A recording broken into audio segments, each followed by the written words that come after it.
শুরু করছি আজকের ক্লাস নিবন্ধন কোর্সের ক্লাস টপিক ভার্ব অধ্যায় থেকে আমরা আজকে যেটি আলোচনা করব প্রথমে আমরা দেখব হচ্ছে বিগত সালের প্রশ্ন গবেষণা, তারপর দেখব রুলস প্লাস এমসিকিউ আলোচনা, তারপর দেখব ক্লাস টেস্ট। আচ্ছা, এই সাউন্ডটা জোরে দেখো তো, অনেকে বলতেছে ক্লিয়ার না। ওইখানে এটা দেওয়া আছে।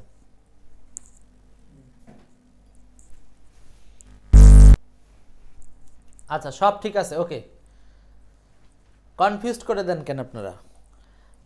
চলে আসি তাহলে। আমরা এখন আলোচনা করব হচ্ছে নিবন্ধন কোর্সের ক্লাস ভার্ব। আমরা প্রথমে দেখব বিগত সালের প্রশ্ন গবেষণা, তারপরে দেখব রুলস প্লাস এমসিকিউ সমাধান এবং সবশেষে দেখব হচ্ছে ক্লাস টেস্ট। এই ক্লাসের মাঝখানে শুধু ভার্ব নিয়ে প্রশ্ন করবেন, অন্যান্য যে কোনো বিষয়ে প্রশ্ন থাকলে আমরা ক্লাস শেষে করব। সো প্রথমে আমরা চলে যাচ্ছি অধ্যায়ভিত্তিক নিবন্ধন প্রশ্ন গবেষণা। সো এই অংশে আমরা দেখব যে এই অধ্যায় থেকে মোট কতগুলো প্রশ্ন আমরা পাই, সেই প্রশ্নগুলো এক নজরে সমাধানের চেষ্টা করব। এখানে কোনো রুলস আলোচনা হবে না, জাস্ট আমরা একটু প্রশ্নগুলো গবেষণার খাতিরে একবার দেখব। তো চলে আসি। প্রথম প্রশ্ন আসছিল change the word little into verb. So দেখেন এইখানে প্রশ্নটা বলছে যে একটা শব্দ দিয়ে এই শব্দটাকে ভার্বে রূপান্তর করলে কি হবে। সো লিটিল শব্দের ভার্ব কি, যারা পারেন তারা উত্তর করবেন, কোনো সমস্যা নেই। সো লিটিল শব্দের ভার্ব হচ্ছে বি লিটিল। লিটিল শব্দের ভার্ব হচ্ছে বি লিটিল। তাহলে আনসারটা হচ্ছে এ নাম্বার। তাহলে আমরা এখান থেকে গবেষণাটা যেটা দেখতে পাচ্ছি সেটা হচ্ছে আমাদেরকে একটা শব্দ দিবে, ওই শব্দ থেকে ভার্বের রূপটা আইডেন্টিফাই করতে বলবে। তাহলে এই অধ্যায়টা মূলত ইন্টারচেঞ্জ অফ পার্টস অফ স্পিচের মধ্যে পড়ে। তারপরও আমরা এখানে একটু দেখে নিচ্ছি। এরপর 2 নম্বর প্রশ্ন বলছে the children who play near the garden water the sapling. Here water, এখানে ওয়াটার শব্দটা কোন পার্টস অফ স্পিচ সেটা জানতে চাওয়া হচ্ছে। তাহলে আমরা আরেকটা গবেষণায় দেখছি যে ভার্ব অধ্যায় কোশ্চেনগুলো কেমন হতে পারে। একটা সেন্টেন্স দিবে, এখান থেকে সেন্টেন্সের যে কোনো একটা শব্দ আইডেন্টিফাই করে সেটাকে পার্টস অফ স্পিচ নির্ণয় করতে হবে। তাহলে এখানে ওয়াটার হচ্ছে একটা ভার্ব, মানে পানি দেওয়া অর্থে ওয়াটার একটা ভার্ব। এখানে আমরা জাস্ট গবেষণাটা দেখছি, আমাদের কিন্তু বিস্তারিত আলোচনা দেখব হচ্ছে মূল ক্লাসে গিয়ে। ওকে, তারপর দেখেন পরের কোশ্চেনটা আসে 3 number. He raised his hand, সে তার হাত উঠালো বা হাত উপরের দিকে উঠালো। Here raised dot dot verb, এখানে রেইজড শব্দটা কোন ভার্ব সেটা জানতে চেয়েছে। তাহলে আমাদেরকে মোটামুটি ভার্বের ক্যাটাগরি সম্পর্কে একটু জানতে হবে। আনসারটা হচ্ছে এখানে 4 নাম্বার, অর্থাৎ এইটা হচ্ছে পজিটিভ ভার্ব। কিভাবে পজিটিভ হয় আমরা এক্ষুনি বলে যাচ্ছি, এটার আলোচনা ভিতরে নাই। সেটা হচ্ছে রেইজড একটা ভার্ব, এরপরে যে শব্দটা আছে হিজ হ্যান্ড, হিজ হ্যান্ড এইটা হলো একটা অবজেক্ট, কিন্তু এই অবজেক্টটা হি দ্বারা উত্তোলিত হয়েছে, বাট হি নিজে উত্তোলন করেনি। তার মানে যে ভার্বের অবজেক্ট দ্বারা ওই ভার্বের কাজ শেষ হয় সেই ভার্বের নাম হচ্ছে কজেটিভ ভার্ব। সেই ভার্বের নাম কজেটিভ ভার্ব। মানে সাবজেক্ট উদ্যোক্তা, দেখেন হাত উঠানোর জন্য উদ্যোগ নিয়েছে কে, হি বা সাবজেক্ট, কিন্তু সে তো নিজে উপরে ওঠেনি, বরং উঠেছে কি, হাত।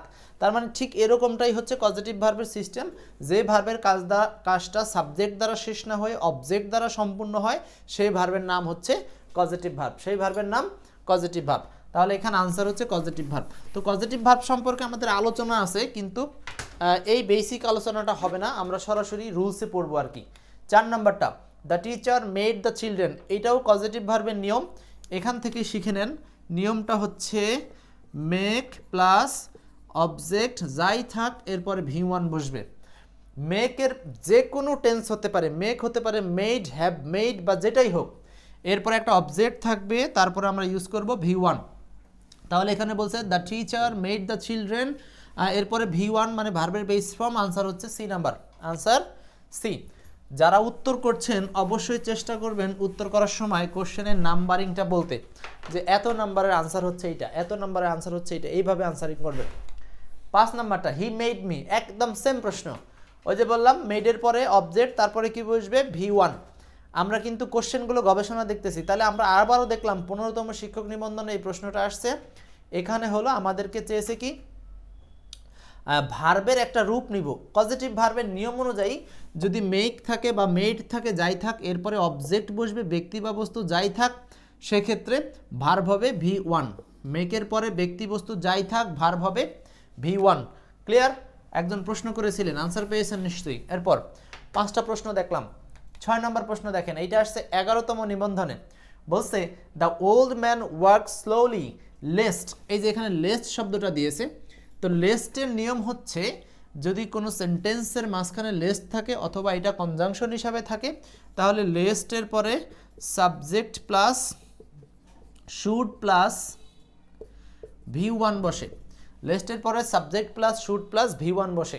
সো এখানে এইরকম আনসার করলে কোনটা আনসার দাঁড়াচ্ছে? C number. হ্যাঁ, কমেন্ট না করলেও হবে, জাস্ট আমরা একটু টেনে আগাচ্ছি কারণ এটা গবেষণার পার্ট। এইগুলো সব আবার কিন্তু আমাদের রুলস বাই রুলস ভিতরে আলোচনা আছে। 7 নাম্বার, এটা আসছে দেখেন 12তম এবং 15তমতে। যেহেতু আমরা বলেছি আমাদের ব্যাচগুলো হচ্ছে আগে গবেষণা পরে পড়াশোনা, এই কারণে আমরা অনেক বড় একটা বইকে কিন্তু সংক্ষেপ করে এনে পড়াচ্ছি। সো এই রিসার্চ অনুযায়ী যদি কোশ্চেন হয় তাহলে ইনশাল্লাহ আপনারা সাকসেস হয়ে যাবেন। আর কোশ্চেন যদি প্রতারণা না করে তাহলে এই রিসার্চ অনুযায়ী চলবে আর কি।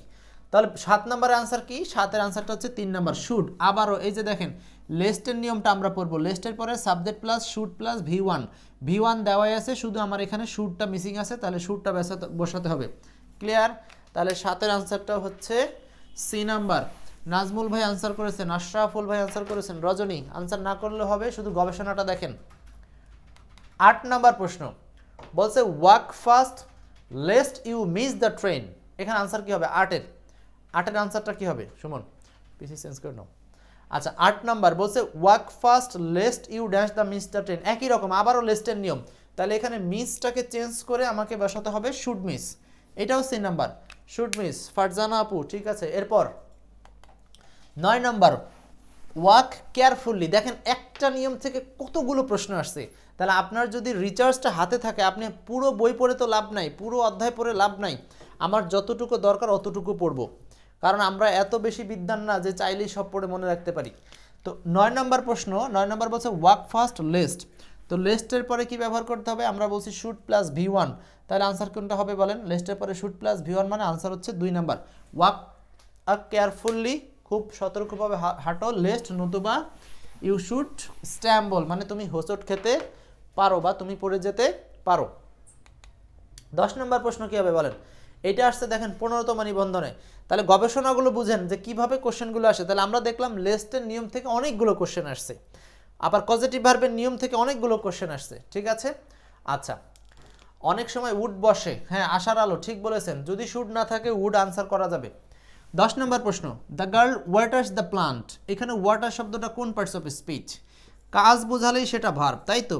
সো এখানে কাজ বোঝাচ্ছে, কিভাবে বুঝবেন? কারণ এখানে পানি দেওয়া বোঝাচ্ছে, পানি দেওয়া। The girl waters the plants মানে বালিকাটি গাছে পানি দিল বা চারা গাছে পানি দিল। আনসার হচ্ছে বি নাম্বার ভার্ব। তাহলে আমরা আরেকটা জিনিস দেখলাম, সেন্টেন্সের মধ্যে থেকে একটা শব্দ দিয়ে বলবে সেটা কোন পার্টস অফ স্পিচ। 11 নম্বর প্রশ্ন দেখেন, এটা আসছে 15তম শিক্ষক নিবন্ধনে। বলছে হি ফাদার্ড দ্য প্লান্ট। এখানে ফাদার্ড শব্দটা কি? এখানে ফাদার্স শব্দটা কি ভালো করে বুঝেন। ফাদার মানে কিন্তু এমনিতে পিতা, বাট এইখানে ফাদার্ড মানে হচ্ছে তৈরি করা। ফাদার্ড মানে হচ্ছে তৈরি করা বা কর্তৃত্ব করা বা অগ্রগামী বা প্রথম যে করে, তাহলে এটাও একটা ভার্ব। ঠিক আছে, বা নেতৃত্ব দেওয়া, তাহলে এটা একটা ভার্ব। তাহলে আমরা বেশ কিছু শব্দ দেখছি, ওয়াটার, ফাদার, এই শব্দগুলো নর্মালি আমরা নাউন হিসেবে চিনি, বাট দেখতে পাচ্ছি যে বিভিন্ন সেন্টেন্সে এগুলো কি হয়ে যাচ্ছে? ভার্ব হয়ে যাচ্ছে। কেন ভার্ব হয়ে যাচ্ছে সেই জিনিসগুলো আমরা ধীরে ধীরে এগিয়ে শিখবো। 12 নম্বরটা দেখেন, 12 which word is both noun and verb. আবারও ওই রকম একটা প্রশ্ন যে কোন শব্দটা নাউন অ্যান্ড ভার্ব বলেন। 12 নম্বর প্রশ্ন, কোন শব্দটা নাউন অ্যান্ড ভার্ব? দুটো পার্টস অফ স্পিচ হিসাবেই কাজ করছে, সেটা হচ্ছে ব্রাশ। আমরা জানি ব্রাশ মানে হচ্ছে তুলি বা ব্রাশ দিয়ে যেটা দিয়ে আমরা ব্রাশ করি, আর ব্রাশ মানে হলো ঘষা। তাহলে একই শব্দ একদিকে নাউন আর একদিকে ভার্বের ন্যায় কাজ করছে। এরকম একটা লম্বা লিস্ট, ওয়ার্ড লিস্ট আপনাদেরকে আমি আজকের ক্লাস শেষে PDF এর মধ্যে দিয়ে দেবো, সেখানে কিন্তু থাকবে, পড়ে নেবেন। এরপর দেখেন 13 number we help him. Help একটা পজিটিভ ভার্ব। সো হেল্পের পরে অবজেক্ট যদি ব্যক্তি থাকে তাহলে আমরা ইউজ করব হচ্ছে V1 অথবা 2 + V1, দুটোই সঠিক। হেল্পের পরে যদি ব্যক্তি থাকে নিয়মটা পড়তে পারেন যে হেল্প প্লাস ব্যক্তি থাকলে V1ও ইউজ করা যাবে, অথবা 2 প্লাস V1ও ব্যবহার করা যাবে। তাহলে এখানে আনসার কোনটা? 13 নম্বরের এ অথবা ডি, দুটোই কারেক্ট, দুটোই সঠিক। এরপর পরের কোশ্চেন 14 নম্বর দেখেন, 14, দ্য ডগ ওয়েন্ট ম্যাড। দ্রুত আমরা এক নজরে গবেষণাটা দেখে নিচ্ছি আগে। The dog went mad, here went what kind of verb? এখানে ওয়েন্ট কোন ধরনের ভার্ব? আনসার হচ্ছে 3 নাম্বার, লিঙ্কিং ভার্ব অথবা কপুলা ভার্ব অথবা কপুলেটিভ ভার্ব। অর্থাৎ এখানে ওয়েন্ট দ্বারা যা বোঝানো হচ্ছে কুকুরটি পাগল হয়ে গেল। সো এইখানে ওয়েন্ট শব্দটি কোথায়ও যাওয়া না, বরং একটা থেকে আরেকটা রূপান্তর হয়েছে কে? এই ডগ। তার মানে ডগই পাগল, পাগলই ডগ। সো মাঝখানে বসে থেকে এই ওয়েন্ট শব্দটা দুই পাশের, এই পাশের সাবজেক্ট আর এই পাশের অ্যাডজেক্টিভের মধ্যে লিঙ্ক স্থাপন করেছে, সংযোগ স্থাপন করেছে। সো এইটা হচ্ছে একটা লিঙ্কিং ভার্ব। লিঙ্কিং ভার্বের অপর নাম হচ্ছে কপুলা ভার্ব বা কপুলেটিভ ভার্ব বলা যায়, কপুলা বা কপুলেটিভ ভার্ব। তো 14 আনসারটা কি বলেন? C number. বুঝতেছেন তো সবাই? Cynthia, Surma, M Mehedi Hasan. এবং 15 নাম্বার বলেন। 15 অনেকগুলো কোশ্চেন দেখতেছি এখান থেকে। আই টোল্ড হিম এভরিথিং, আমি তাকে সব কিছু বললাম, লেস্ট হি ড্যাশ। এখানে আবারও দেখেন লেস্টের নিয়ম আসছে, তাহলে বুঝতেছেন তো লেস্টের নিয়ম কত গুরুত্বপূর্ণ। তো লেস্ট হি ডট ডট, তাহলে এখানে লেস্টের পরে অবশ্যই আমরা হি সাবজেক্ট আছে, তারপরে শুড প্লাস V1 আছে কোথায়? শুড আছে দুইটা, should plus V1 misunderstand, not misunderstand. এখানে কোনটা আনসার হবে? আনসার হবে শুড মিসআন্ডারস্ট্যান্ড, মানে বি নাম্বার, 15 বি। এরপর দেখেন 16 নম্বরটা বলেন। আই উড রেদার, তাহলে আমরা আরেকটা নতুন নিয়ম দেখলাম যে ভার্ব অধ্যায় থেকে আমাদেরকে পড়তে হবে উড রেদারের নিয়ম, উড রেদারের নিয়ম। তো উড রেদার এইটা বরং ভালো অর্থে ইউজ করা হয়, উড রেদার হচ্ছে বরং ভালো অর্থে। তো 16 নম্বরের আনসারটা কি হবে? যারা পারেন তারা বলেন। এই যে উড রেদার ডট ডট দেন হয়, এবং দেনের আগে একরকম, দেনের পরে আরেক রকম, অর্থাৎ দুইটার মধ্যে একটা তুলনা করা হয়। তুলনাটা হতে পারে এই যে দেখেন আনসার হচ্ছে বি নাম্বার। তাহলে আই উড রেদার ডাই দেন বেগ, মানে এই যে দেখেন ভিক্ষার চেয়ে বরং আমি মারা যাব। তো এইখানে কিন্তু এইটার স্পেশাল কোনো রুলস নাই, আমরা উড রেদার মডেল ভার্ব নিয়ে কয়েকটা এমসিকিউ দেখলেই এই রুলসটা আমাদের কভার হবে। ওকে, এরপর 17 অনেক কোশ্চেন তো। Many scientist are still hoping, এইখানে হোপের পরে হচ্ছে ফাইন্ডিং হবে, হোপিংয়ের পরে হোপের পরে ইনফিনিটিভ হয়, হোপ ভার্বের পরে ইনফিনিটিভ হয়, হোপ প্লাস 2 প্লাস V1, তার মানে হোপের পরে ইনফিনিটিভ। সো এখানে আনসার হচ্ছে টু ফাইন্ড, টু ফাইন্ড। ঠিক আছে, এরপর এই শেষ 18টা প্রশ্ন। তার মানে পুরো ভার্ব অধ্যায় থেকে আমরা মোট 18টা প্রশ্ন পাচ্ছি। তাহলে দেখেন এই ভার্ব অধ্যায়টা কতটা গুরুত্ব দিয়ে পড়তে হবে আমাদেরকে। সো লাস্ট কোশ্চেনটা হচ্ছে the past form of ring, রিংয়ের পাস্ট ফর্ম কি? এই অধ্যায়টা পড়ানোর কিছু না, এটা মুখস্থ একটা অধ্যায়। ওই যে প্রেজেন্ট ফর্ম, পাস্ট ফর্ম আর হচ্ছে পাস্ট পার্টিসিপল ফর্ম, যে 3টা ফর্ম পাওয়া যায়, অর্থাৎ যেটাকে আমরা কনজুগেশন অফ ভার্ব বলে থাকি। হ্যাঁ, তো ভার্বের 3টা রূপ পাওয়া যায়, সেই অধ্যায়টা মেমোরাইজিং অধ্যায়, ওটা আপনারা পড়ে নেবেন এক্সপার্ট বই থেকে অথবা যার যা আছে। তাহলে এখানে আনসার হচ্ছে রিংয়ের পাস্ট ফর্ম হচ্ছে রাং, WRUNG, রাং, WRUNG, রাং। 18 আনসার হচ্ছে সি নাম্বার। রিয়াজ ভাই 18 আনসার হচ্ছে সি নাম্বার, রিং, রাং, রাং। ওকে, এই হচ্ছে মোটামুটি আমরা 18টা প্রশ্নের গবেষণা দেখলাম। ঠিক আছে, এই গবেষণা অনুযায়ী আমরা এখন পুরো অধ্যায়ের আলোচনা একটু একটু করে অগ্রসর হব ইনশাআল্লাহ।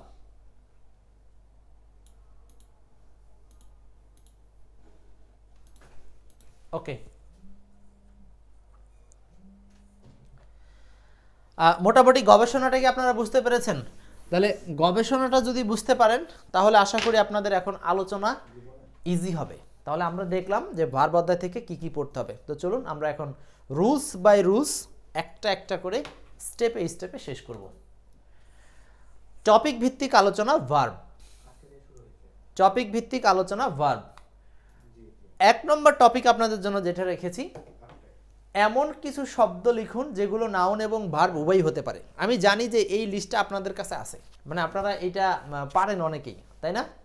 আচ্ছা, 10 নম্বরটা এখানে তাহলে বেশ কিছু শব্দ আছে যারা নাউন এবং ভার্ব উভয়ই হয়। এমন কি কি শব্দ আছে? যারা জানেন তারা বলেন। ওয়াটার শব্দের অর্থ পানি, আবার ওয়াটার মানে পানি দেওয়া, দুটো করে অর্থ। একটা হলো পানি, যেটা নাউন মিনিং দিবে, আর একটা হচ্ছে এরকম যা জানেন আপনারা কয়েকটা কমেন্টস করে জানান, যারা অল্প কয়েকজন জানান, বেশি দরকার নাই। এটা হলো ভার্ব। এরকম আছে অনেক, আমি মুখে বলে দিই। ব্রাশ মানে ব্রাশ করা, বুক মানে বই, আবার বুক মানে টিকিট বুকিং দেওয়া।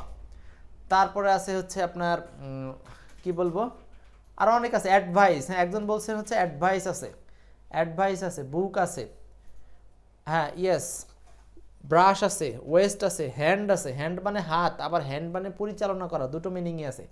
হ্যান্ডের মানে হাত, আবার হ্যান্ড মানে পরিচালনা করা। এই যে হেড মানে মাথা, হেড মানে আবার কি মনোযোগ দেওয়া, দুই রকমই হয়, কিন্তু অনেক আছে।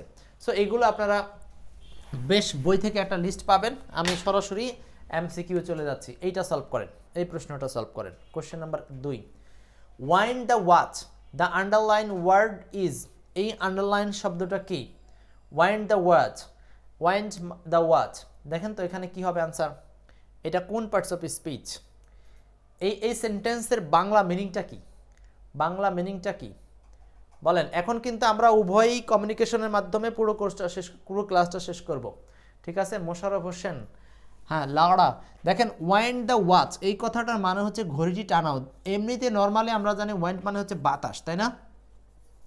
বাট এই সেন্টেন্সে এইটার মিনিং হচ্ছে টানানো বা উপরে টাঙ্গানো। টাঙ্গানো অর্থে এটা হচ্ছে ভার্ব। টাঙ্গানো অর্থে ভার্ব, মানে ঘড়িটি টাঙ্গাও বা ঘড়িটি ঝুলিয়ে দাও, এই অর্থে এটা হচ্ছে ভার্ব ওয়ার্ড, এই অর্থে এটা verb word. 5 number, which word does not have a verb form. বলছে নিচের কোন শব্দটির কোনো ভার্বের রূপ নেই? বলেন কোনটা, কোন শব্দটার ভার্বের রূপ নাই?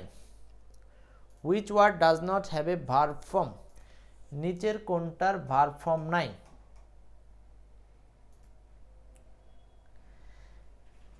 এই 5 নাম্বারটা একটু এক্সেপশনাল প্রশ্ন, এইটার আনসার হচ্ছে নাম্বারিং দিয়ে উত্তর করবেন আপনারা, ঠিক আছে? ইমরুল বলছেন হচ্ছে রুইন, রুইন মানে ধ্বংস না, রুইন মানে ধ্বংস বা ধ্বংস হওয়া, দুটোই হতে পারে। ফল্ট মানে ত্রুটি বা ত্রুটি হওয়া, দুটোই হতে পারে। ট্রাস্ট মানে বিশ্বাস এবং বিশ্বাস করা, দুটোই হতে পারে। আর সুইসাইড হচ্ছে আত্মহত্যা। ডি নাম্বার আনসার, 5-এর আনসার হচ্ছে D number, suicide, D number. এইটা হচ্ছে নাউন শব্দ হিসাবে ব্যবহার করা হয় সাধারণত, ঠিক আছে? সো এইরকম এক্সেপশনাল প্রশ্নগুলো আপনাদের আসবে না, এটা আসছিল অন্য পরীক্ষায়, এটা অন্য পরীক্ষা আসছিল। এটা বলেন 6 নাম্বার প্রশ্নটা বলেন, which word can be used both noun and verb. এগুলো আসলে মুখস্থ পড়া, এগুলো না পড়ালেও হবে, আমরা আস্তে আস্তে কঠিন দিকে যাব, এই জন্য সহজটা শেষ করছি। Which word can be used both noun and verb, নিচের কোন শব্দটা নাউনও হতে পারে ভার্ব হতে পারে? বলেন কোন শব্দটা?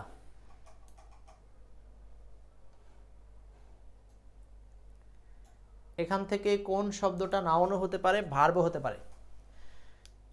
এই যে দেখেন, ওয়েস্ট মানে হলো, ওয়েস্ট মানে অপচয়, আবার এইটার মানে হচ্ছে অপচয় করা। এইটাই, এই শব্দটা দুই দিকে যেতে পারে। তার মানে ওয়েস্ট মানে হচ্ছে কি বলবো, অপচয় নাউন হিসাবে কাজ করতে পারে বা ক্ষতি, আবার এই ওয়েস্ট মানে হচ্ছে অপচয় করা। তো দুটো পার্টস অফ স্পিচ হিসাবেই কিন্তু এটা বসতে পারে। ওকে, 8 নম্বর বলছে ফাদার শব্দের ভার্ব কি? 8 নম্বর, নাসরিন জাহান আনসার করেছেন, অন্যয় সাফা, মোহাম্মদ সাইফুল ইসলাম। বলেন 8 নম্বর আনসার কি হবে? What is the verb of the word father. Father শব্দের ভার্ব কি? ফাদার শব্দের ভার্ব কি? সেম, ফাদার মানে পিতা, ফাদার মানে কর্তৃত্ব করা। পিতা অর্থে নাউন, আর কর্তৃত্ব করা অর্থে এটা হচ্ছে একটা ভার্ব ওয়ার্ড। তার আনসারটা হচ্ছে বি নাম্বার, ফাদার। যা তাই, অর্থাৎ সেম ওয়ার্ড, নিজেই নাউন নিজেই ভার্ব। 9 নম্বর বলেন, 9, আর 9 নম্বর লাগবে না, 10 নম্বর বলেন, 10। এইটা হচ্ছে আপনাদের পরীক্ষায় আসছিল 10, যা আমরা প্রথমে সমাধান করেছি।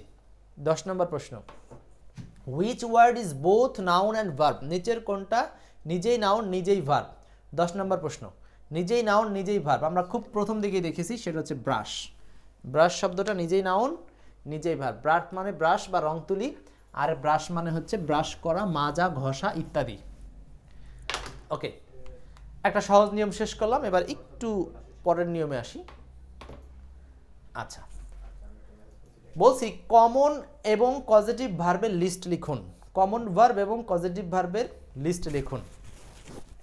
দেখেন এখানে কমন ভার্ব আর পজিটিভ ভার্বের লিস্ট আমরা একটু ভালো করে আগে বুঝবো কমন আর পজিটিভ কি জিনিস।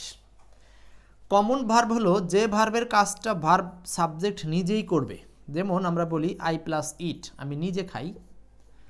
আর যদি বলি আই ফিড, দুটো চেঞ্জ আছে। আমি খাই মানে নিজে খায়, এই সাবজেক্ট নিজে খায়, কথাটা বুঝেন। আই ইট সাবজেক্ট নিজে খায়। আর আই ফিড কথাটার মানে হচ্ছে আমি খাওয়াই। খাওয়াই কথাটার মানে হলো অন্যকে খাওয়াই। আর এই ইট মানে হচ্ছে খাই, নিজে খাই। তাহলে আমরা এখানে দেখেন, তাহলে কমন আর পজিটিভের ডিস্টেন্সটা কি, কমন আর পজিটিভের পার্থক্যটা কি, কমন আর পজিটিভের পার্থক্যটা কি সেইটা আমরা একটু দেখাচ্ছি এখন। ওকে, ফন্ট বড় করে দিলাম। তো কমন আর পজিটিভের পার্থক্য হলো কমন ভার্ব বলতে বোঝাবো যেই ভার্বের কাজ সাবজেক্ট নিজে করবে, যেমনটা হলো আই ইট আমি খাই, সাবজেক্ট নিজে করতেছে। পজিটিভ হচ্ছে যে ভার্বের কাজ সাবজেক্ট নিজে করে না, আমি খাওয়াই। তো এই যে দেখেন এখানে খাওয়ার কাজটা কিন্তু আই আর করবে না, যেমন আই ফিড দ্য বেবি, আমি শিশুটিকে খাওয়াই। তাহলে খাওয়ার কাজটা কে করবে, এই বেবি করবে। অতএব এই ধরনের ভার্বগুলোর নাম হচ্ছে পজিটিভ ভার্ব, আর নিজে কাজ করে এই ধরনের ভার্বগুলোর নাম হচ্ছে কমন ভার্ব। এখন আমরা আরও কিছু ভার্ব এরকম লিখলে হয়তো আপনারা বুঝবেন। যেমন লার্ন মানে হচ্ছে নিজে শেখা, লার্ন নিজে শেখা। আর টিচ মানে হচ্ছে অন্যকে শেখানো। ক্লিয়ার? আচ্ছা, আর এইভাবে আরও অনেক ভার্ব আছে যেগুলোকে আপনারা কমন আর পজিটিভের লিস্টের মধ্যে আনতে পারবেন। ঠিক আছে স্যার, প্রশ্ন কি রিপিট হবে? হ্যাঁ, অবশ্যই প্রশ্নগুলো রিপিট হবে, প্রশ্ন রিপিট হবে। বিসিএস প্রশ্ন তো অবশ্যই রিপিট হবে। এই জন্য আমার কোর্সের ক্লাসগুলো আপনাকে খুব ভালোভাবে করতে হবে, রিপিট পাবেনই আপনি। কি বলেন? সেদিন এক স্টুডেন্ট বলছে যে আমি আপনার ফ্যান হয়ে গেলাম, আপনার ক্লাসে যা করেছি তাই পরীক্ষায় আসতেছে, 100% আসবে, কারণ আমি তো এলোমেলো জিনিস পড়াই না। হ্যাঁ, আপনার যা প্রয়োজন সেগুলো পড়াই। 1 নম্বর প্রশ্ন সলভ করেন। What type of verb make in the sentence, এই সেন্টেন্সের মধ্যে মেকটা কোন ধরনের ভার্ব সেটা কি করে বুঝবো, অর্থ দিয়ে বুঝতে হবে। বলছে my mother makes me take the medicine, এই কথাটার মানে কি, এই সেন্টেন্সটার মানে কি? আচ্ছা, কমন মিস্টেকের যারা পিডিএফ পাননি, পিডিএফ আবার দিয়ে দিব। Okay, my mother makes me take the medicine, আমার মা আমাকে ওষুধ খাওয়ালো। এখন দেখেন তো এইখানে মেক্স মানে হচ্ছে খাওয়ানো, এই মেক্স আর টেক্স একসাথে জিনিসটা পজিটিভে রূপান্তর হয়ে গেছে। মেক্স মি মানে আমার মা আমার দ্বারা আমাকে ওষুধ খাওয়ালো, তার মানে ওষুধটা কে খেলো, মা খেলো নাকি আমি খেলাম, মি খেলো, মি। অতএব এইখানে এই মেক্স শব্দটা কিন্তু আর নিজে নিজে কোনো কাজ করা বোঝাচ্ছে না। সো এইটা হলো একটা পজিটিভ ভার্বের ফাংশন। ক্লিয়ার? তাহলে পজিটিভ ভার্ব কেন কিভাবে হয় মোটামুটি একটা কনসেপ্ট পেলেন। যেহেতু আমাদের নিবন্ধনে পজিটিভ থেকে কোশ্চেন আসছে, সো এইটা পড়তে হবে। 2 নম্বরটা একটু পড়েন, এইটা দেখেন আপনার নিবন্ধনের প্রশ্ন। হি রেইজড হিজ হ্যান্ড, এই সেন্টেন্সে দেখেন হি রেইজড হিজ হ্যান্ড, সে উঠালো। আচ্ছা, আরেকটা হচ্ছে শুধু রাইজ মানে উঠা, নিজে ঘুম থেকে ওঠা, আর একটা আছে। আর এইখানে হচ্ছে রেইজড মানে হচ্ছে উত্তোলন করলো বা উঠালো। কি উঠালো? হাত উঠালো। সো 2-এর আনসারটা তাহলে এটা কি হবে? এখানে কি সে নিজে উঠছে নাকি অবজেক্ট উঠছে? অবজেক্টটা কি? হ্যান্ড। তাহলে এইটা হলো পজিটিভ ভার্ব, মানে এই ভার্বের কাজটাও সাবজেক্ট নিজের দ্বারা হয় নাই, কাজটা সম্পূর্ণ হয়েছে অবজেক্টের দ্বারা। অতএব এটা হচ্ছে একটা পজিটিভ ভার্ব। কি বুঝতেছি? আমরা কিন্তু রুলসে যাব, তার আগে একটু বেসিকটা ক্লিয়ার করলাম। 4 number, which of the following is a positive verb. এখন এইটা কি করে বুঝবেন যে 4টার মধ্যে আসলে কোনটা পজিটিভ ভার্ব, এইটা কি করে বোঝা যায়? দেখেন আমরা যদি একটু ক্লিয়ার করি বিষয়টা, এটা আপনি বুঝবেন হচ্ছে এর আগে একটা সাবজেক্ট বসিয়ে সেন্টেন্সটাকে আপনি নিজে নিজে পড়বেন, তাহলে বুঝবেন যে আই হেল্প, আমি সাহায্য করি, তার মানে নিজে সাহায্য করি। আই কজ, এখানে কি কারণ দেখায়, নিজে নিজে কাজ কারণ দেখায়, এরকম কিছু, তাই তো? আরেকটা হচ্ছে এইখানে দেখেন আই কজ। 4-এর আনসারটা আই হ্যাপেন, এটা ভার্ব না, আই ডু আমি করি। সো আনসারটা তো কজই হয়, সি নাম্বার। এই কজের মানে কি? 4-এর আনসারটা সি নাম্বার, 4-এর আনসার হচ্ছে সি। এই কজের মানে কি? এই কজ মানে হচ্ছে তৈরি করা বা কারণ দেখানো, অন্য কোনো বিষয়ে কারণ দেখানো। সো এইটা কিন্তু 4-এর আনসারটা হচ্ছে সি নাম্বার। অর্থগত দিক থেকে এটা একটু কঠিন টাইপের কোশ্চেন, এটা আপনার না করলেও হবে, সমস্যা নাই। এটা কিন্তু হ্যাপেন না, বরং আনসার হচ্ছে কজ। 4-এর আনসার সি, রাইট মহসিন। এরপর আসেন আমরা একটু অ্যাডভান্সে যাই। পজিটিভ ভার্ব তৈরিতে লেট, মেক, লিভ এবং হেল্পের ব্যবহার।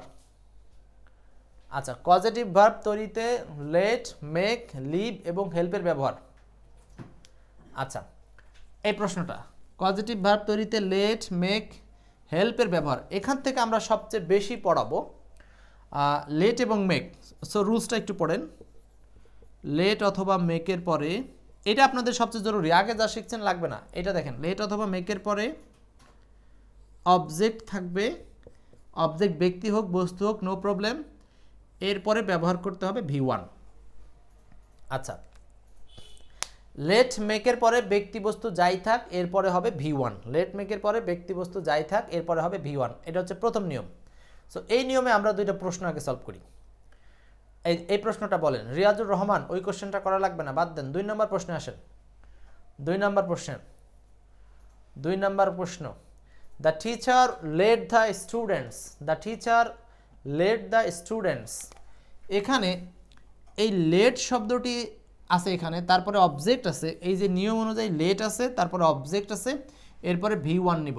সো এখানে আনসার হবে কি? লেট ব্যক্তি V1। সো এখানে V1 আনসার কোনটা হবে? V1 এটা আছে, অর্থাৎ বি নাম্বার আনসার। তাহলে আমাদের এই নিয়মটা সবচেয়ে বেশি প্রয়োজন পজিটিভ ভার্বের ক্ষেত্রে, কারণ এখান থেকে আমাদের সবচেয়ে বেশি কোশ্চেন হবে বা হয়েছে। ক্লিয়ার? তো আমরা ঝটপট এখান থেকে কয়টা এমসিকিউ সলভ করে নেই। এইটা বলেন, এটা 4 নম্বরটা, এটাও দেখেন আপনাদের নিবন্ধনে আসছে। ক্লাসে থাকা অবস্থায় ক্লাস ওরিয়েন্টেড কোশ্চেন করেন, অন্যান্য কোশ্চেন আমরা ক্লাস শেষে করব, ঠিক আছে? উত্তর, the teacher made the children. তাহলে এখানে কি আনসার হবে? এই যে মেড হচ্ছে এখানে কি? মেড, এই যে পজিটিভ ভার্ব, আমরা জানি যে পজিটিভ ভার্ব তৈরির জন্য 5টা ভার্বের সাহায্য নেওয়া হয়। Let, make, have, get, help, এই 5টা ভার্বের সাহায্য নেয়। তাহলে এখানে মেকের পরে ব্যক্তিবস্তু যাই থাক লাগবে V1 মানে আনসার হচ্ছে রিড। এরপরে আরেকটা, মাদার মেড দ্য চাইল্ড, আবারও সেম কোশ্চেন। এটা কি হবে বলেন? বলছে mother made the child, make থেকে আসছে মেড, তাই না? এই মেকের পাস্ট ফর্ম কি? মেড। তাহলে মেড ব্যক্তি বস্তু যাই থাক, এরপরে অবজেক্ট আছে, তারপরে শূন্যস্থান দিছে, অতএব এই শূন্যস্থানে বসবে V1।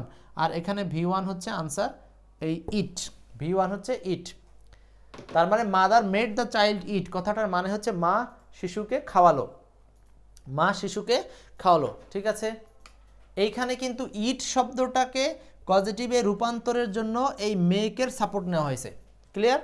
এই ধরনের সেন্টেন্সগুলো একটু স্ট্রাকচারগুলো অনেকের কাছে কঠিন মনে হতে পারে, তবে কঠিনের কিছু না, আপনার শুধু এই স্ট্রাকচারটা জানলেই যথেষ্ট, পরীক্ষাটা পার করতে পারবেন।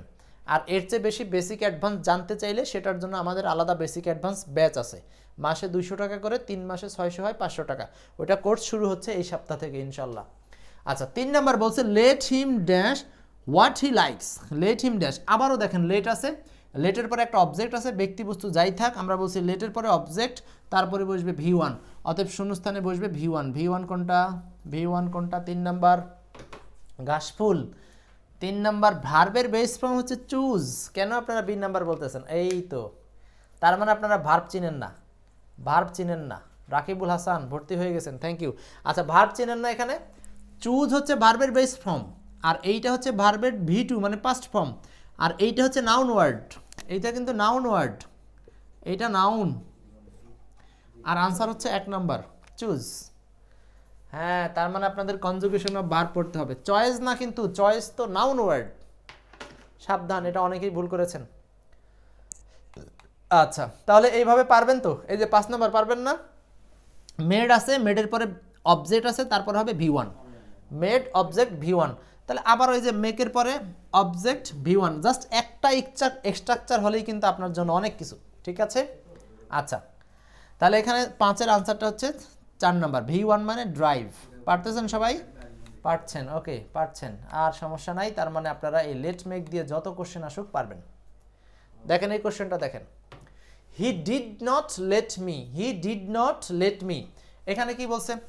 লেট আছে না, লেটের পরে ব্যক্তি আছে, এই যে লেট, লেটের পরে অবজেক্টটা ব্যক্তি বস্তু সেটা কোনো ম্যাটার না, ব্যক্তি হোক আর বস্তু হোক যাই হোক, আমরা এখানে ব্যবহার করব V1। তাহলে এখানে V1 মানে আনসার করা হয়েছে সি, আনসার হয়েছে সি। 16-র আনসার প্রথমটা করেছি শর্টকাটে। এরকম আরও প্রচুর কোশ্চেন আপনারা পাবেন, যারাদের অনেক বেশি রিসার্চের দরকার তারা পড়বেন হচ্ছে এক্সপার্ট ইংলিশ যে বইটা আছে, বড় বইটা পড়বেন। আর যাদের অল্প রিসার্চ দরকার তারা তো আমাদের নিবন্ধন কোর্সে আসেনি, অল্প অল্প পড়ছেন, ঠিক আছে? তো যাই হোক, আমরা এখন পরের রুলসে যাব। তাহলে এই রুলসটা কি শিখলেন 2 সেকেন্ডের মধ্যে মাথায় নেন। আমি কি মুছে দিলাম বলেন, যা মুছে দিলাম সেটা বলেন, কি ছিল বলেন তো? তাহলে নিয়মটা হচ্ছে সাবজেক্টের পরে লেট অথবা মেক থাকবে, এটা যে টেন্সেই থাক না কেন। লেট মেকের পরে ব্যক্তিবস্তু একটা অবজেক্ট থাকবে, তারপরে ব্যবহার করতে হবে V1 মানে ভার্বের বেস ফর্ম। ওকে, এই ছিল হচ্ছে পজিটিভ ভার্বের স্পেশাল রুলসটা। এবার আসেন আমরা পড়ব হচ্ছে লিঙ্কিং ভার্ব। লিঙ্কিং,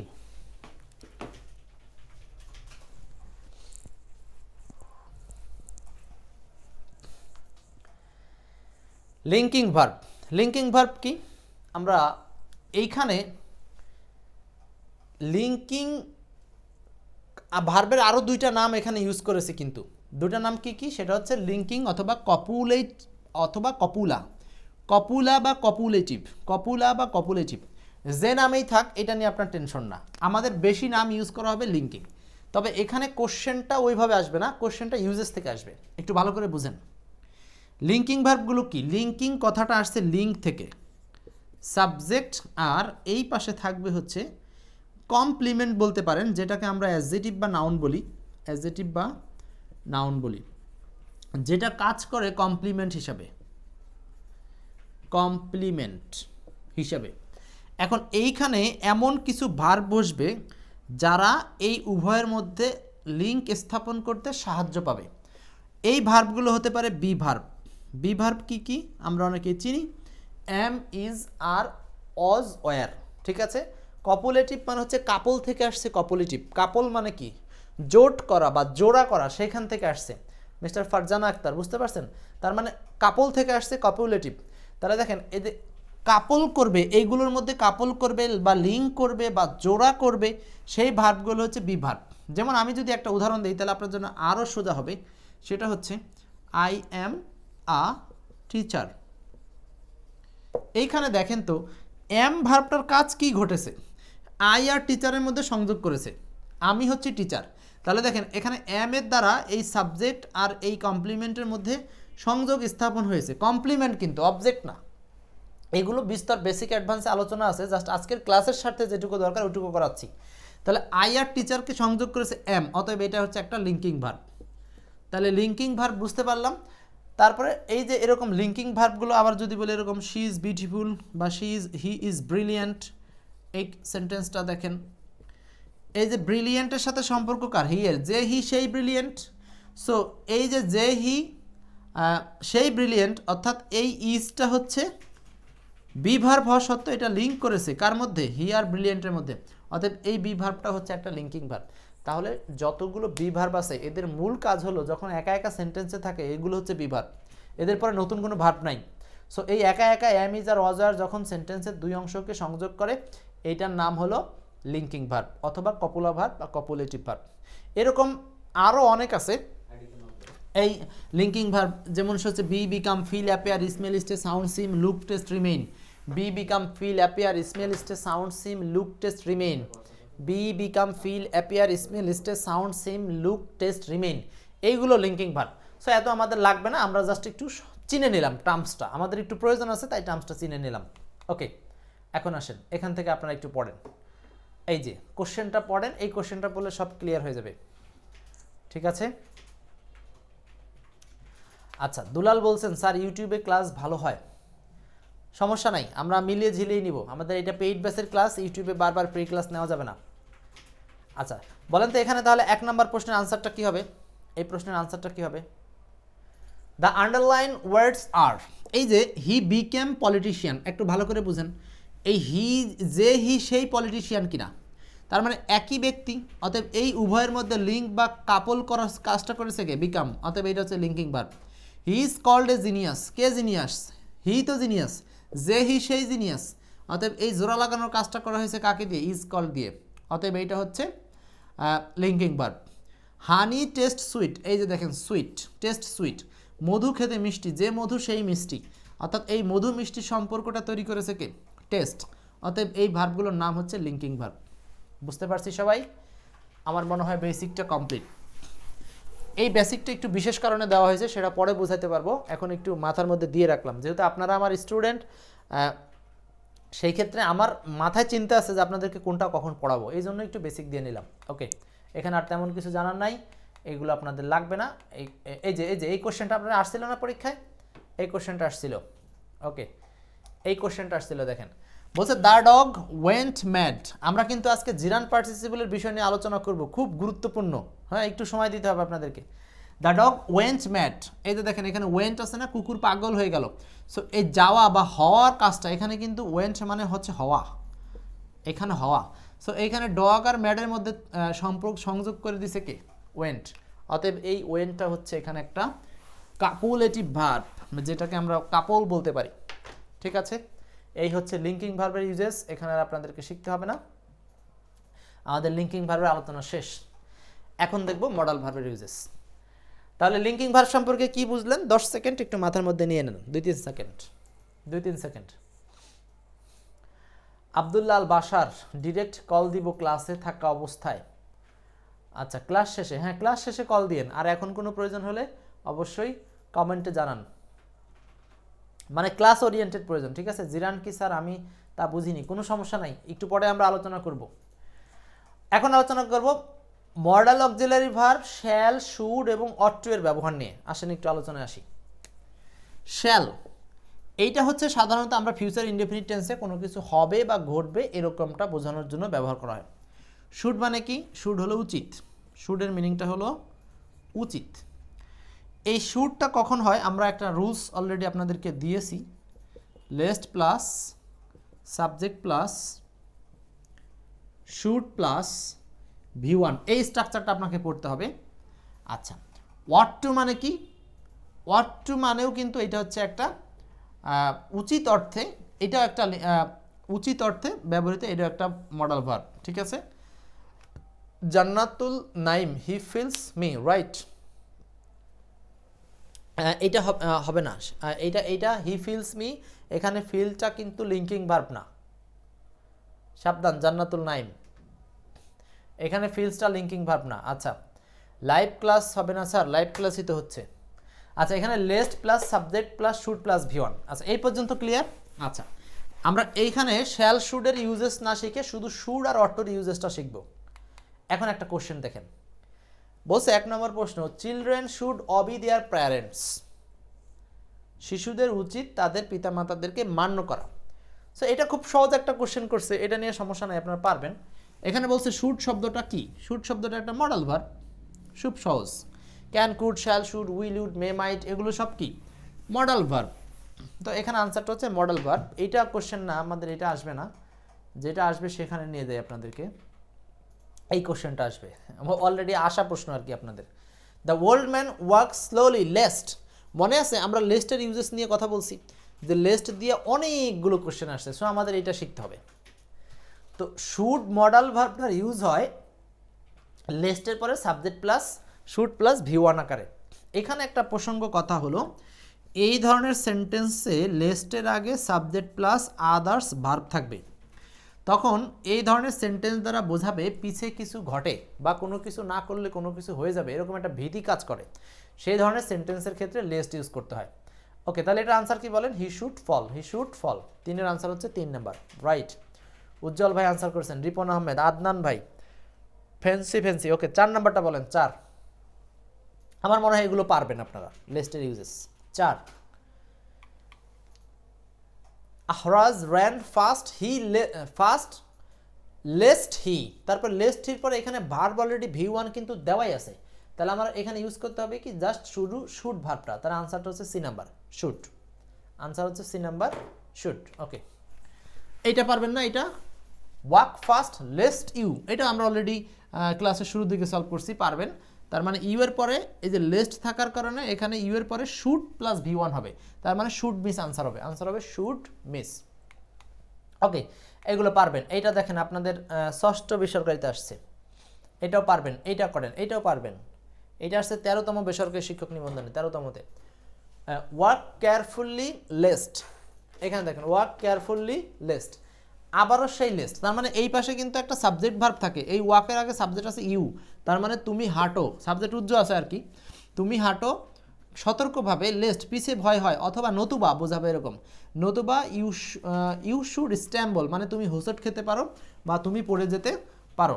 সো 9-এর আনসারটা হচ্ছে বি নাম্বার, 9-এর আনসার বি। হাবিবা সঠিক অ্যান্সার করেছেন। নাজমুল ফ্যান্সি, সুন্দর সুন্দর, এটা কঠিন না, এটা আপনারা অলরেডি পারেন। নেক্সট আমাদের পরের একটা মডেল পড়ি, উইল অথবা উডের ব্যবহার, এটাও তো পারবেন। উইল উড হচ্ছে ওই আগের মতোই, এই প্রশ্নটা শুধুমাত্র একজনের মাথায় ছিল, এই প্রশ্নটা একটু পড়েন, এই প্রশ্নটা পড়েন। Walk fast least the train miss. এখন আসি, ওই যে নিয়ম একজন অলরেডি কমেন্ট করেছিলেন, যদি কোনোভাবে লেস্টের প্রশ্নে শুড অপশনে না থাকে তাহলে আমরা উড আনসার করতে পারবো, এটা হলো সেই বিকল্প একটা জিনিস, এক্সেপশনাল, এটা আপনাকে দিয়ে দিলাম। ওয়াক ফাস্ট দ্রুত হাঁটো, lest the train would miss, মানে হচ্ছে ট্রেনটি মিস হতে পারে, সরি উড মিস না, would be missed, passive mood হবে, সরি সরি সরি, আনসার হবে হচ্ছে 2-এর বি। দ্য ট্রেন যেহেতু সাবজেক্ট আছে তার মানে এটা কিন্তু প্যাসিভ মুড হবে, মানে ট্রেনটি মিস করা হতে পারে। ঠিক আছে, লেস্টের সূত্রটা আরেকবার লিখিয়ে দেন, কেন আগের বার লিখেন নাই? Subject plus verb plus lest plus subject plus should, এখন আবার আরেকটা শিখলাম, শুড না থাকলে উড প্লাস ভি1, এইটা হচ্ছে লেস্টের সূত্র। ওকে, তাহলে আর লেস্ট নিয়ে আলোচনা করলাম না, আমরা লেস্টের আলোচনা শেষ করছি, আমাদের গুরুত্বপূর্ণ আলোচনা সামনে পড়ে আছে, সেখানে যেতে চাই। ওয়াট টু, একই কথা, উচিত অর্থে ওয়াট টু এর ব্যবহার হয়, শুডের জায়গাতে আপনি ওয়াট টু ইউজ করতে পারবেন, নাসির উদ্দিন ভাই, শুডের জায়গাতে ওয়াট টু ইউজ করা যাবে, নো প্রবলেম। আজিত সরকার বলছেন উড কেন হলো না, দেখেন ওই সেন্টেন্সটাতে হলো দ্য ট্রেন মিসের কথা বলা আছে, ট্রেন তো নিজে নিজেকে মিস করবে না, বরং ট্রেনটি মিস হয়ে যাবে, ট্রেনকে মিস করা হবে, সো প্যাসিভ মুড হিসাবে ওই সেন্টেন্সে উড বি প্লাস ভি3, ঠিক আছে অজিত সরকার, উড বি প্লাস ভি3। এই যে সেন্টেন্সটা আবার দেখা দিচ্ছি কনফিউশন ক্লিয়ার করার জন্য আপনার, এই যে ওয়াক ফাস্ট দ্রুত হাঁটো, লেস্ট নতুবা the train would be missed, মানে ট্রেনটি মিস হয়ে যেতে পারে।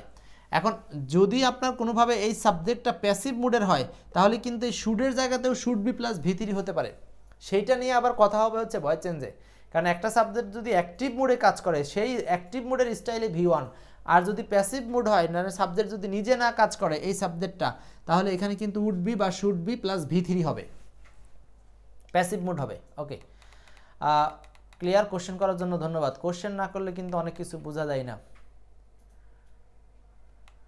ওকে, উড রেদারের ইউজেস এটা আপনারা নিজেরা করেন, উড রেদার ডাই দেন বেগ, এটা আমার লাগবে না,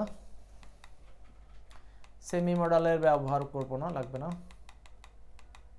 এইখানে আসি, এইখানে একটু আসি, identification of or position of finite verb, এটা একটু পড়ব। Identification or position of finite verb, finite ভার্বের পজিশন অর আইডেন্টিফিকেশন, ঠিক আছে। Subject plus verb plus lest plus subject plus should, এগুলো আমরা শেষ করে দিই, এটা একটু মুছে দিই আপনাদের জন্য, উপরের কন্টেন্টটা পড়েন। এখন কি পড়বো? মোসাম্মদ ফারজানা আক্তার, আমাদের ন্যারেশন পড়েন নাই, ন্যারেশন লাগবে না।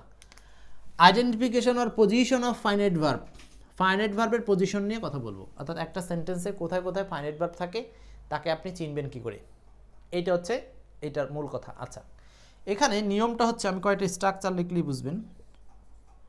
সাবজেক্ট প্লাস ফাইনাইট ভার্ব থাকে, আচ্ছা, এছাড়াও সাবজেক্ট প্লাস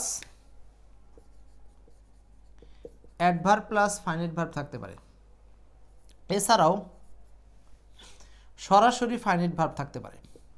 কিন্তু এই স্ট্রাকচারগুলো কোনোটাই কাজের স্ট্রাকচার না যতক্ষণ পর্যন্ত আপনি না বুঝবেন।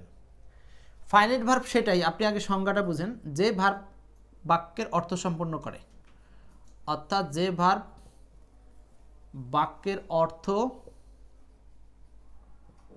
সম্পন্ন করে সেটার নামই হলো ফাইনাইট ভার্ব। এখন আমরা এইটা জাস্ট আমি একটা বেসিক আলোচনা একটু অল্প করে বোঝাচ্ছি। হ্যাঁ, আসেন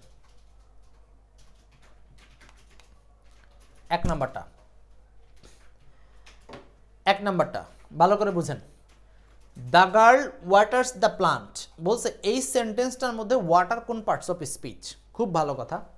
আমরা তো এটা খুব সহজে আগেই আলোচনা করছি, এটা একটা ভার্ব, এটা নিয়ে কারো প্রশ্ন নাই। কিন্তু এটা একটা ফাইনাইট ভার্ব। কীভাবে বুঝবো এটা একটা ফাইনাইট ভার্ব? বুঝবো হচ্ছে, দেখেন আপনি যদি বাকি অংশ বাদ দেন, যে দ্য গার্ল ওয়াটার্স মানে কি, বালিকাটি পানি দেয়। সো পানি দেওয়া অর্থে কিন্তু এখানে ওয়াটার্স শব্দটা হচ্ছে একটা ভার্ব এবং সেন্টেন্সের মিনিং সম্পূর্ণ করতে পারছে। সো এইটা হচ্ছে একটা ফাইনাইট ভার্ব, এটা হচ্ছে একটা ফাইনাইট ভার্ব। ওকে, তাহলে একের আনসার হচ্ছে 2। কি বলে? আচ্ছা, তাহলে একের আনসার হচ্ছে 2 নাম্বার। সো এরকম ভাবে আমরা আর কয়েকটা প্রশ্ন সলভ করি। 2 নাম্বারটা সলভ করেন। 2 নাম্বারটা দেখেন তো, 2 নাম্বারটা 2 এটা আছে, ওখান থেকে নিয়ে যেতে বলো, আর নাহলে ওরা দিয়ে আসছে নাকি শুনতে বলো। 2 নাম্বার প্রশ্ন, the underline word is boys long for holidays. এখানে কি হবে বলেন? The boys long for holidays. এখানে দেখেন, এই যে এটা কিভাবে ভার্ব হলো সেটা বুঝেন। বয়েজ, এই যে লং মানে এখানে লং নর্মালি অ্যাডজেক্টিভ বোঝায়, কিন্তু এইখানে বলছে ছুটির দিন আকাঙ্ক্ষা করে। বাংলা মিনিংটা কি? প্রত্যাশা করে বা আকাঙ্ক্ষা করে। তাহলে বালকেরা ছুটির দিন প্রত্যাশা করে। তো এইখানে সাবজেক্টের পরে বসে থাকে, এইটা বাক্যের অর্থ সম্পন্ন করতেছে। অতএব এইটা হচ্ছে একটা ফাইনাইট ভার্ব, বা এটা সরাসরি একটা ভার্ব ওয়ার্ড।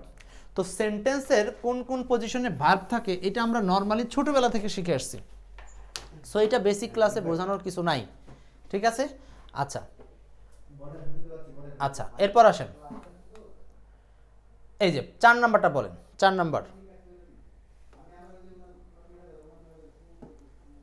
4 নাম্বার বলেন। 4, মুসলিমস ফাস্ট ডিউরিং রমাদান। তাহলে এখানে কি আনসার হবে বলেন তো? 4 নাম্বারটা 4,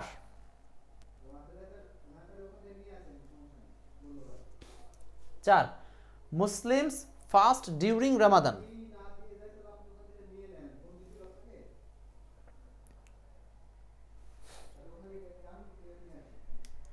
4 নাম্বার, মুসলিম ফাস্ট রমাদান। এইখানে ফাস্ট শব্দটা কি দেখেন, মুসলিমরা রমজান মাসে ফাস্ট মানে রোজা রাখে, রোজা হ্যাঁ রাখে। তাহলে এটা আনসার হচ্ছে ভার্ব। ওকে, তো এইগুলো আপনারা সলভ করেন। পরের কোশ্চেন, আরেকটা প্রশ্ন সলভ করেন। এই কোশ্চেনটা বলেন কি হবে, এই কোশ্চেনটা বলেন।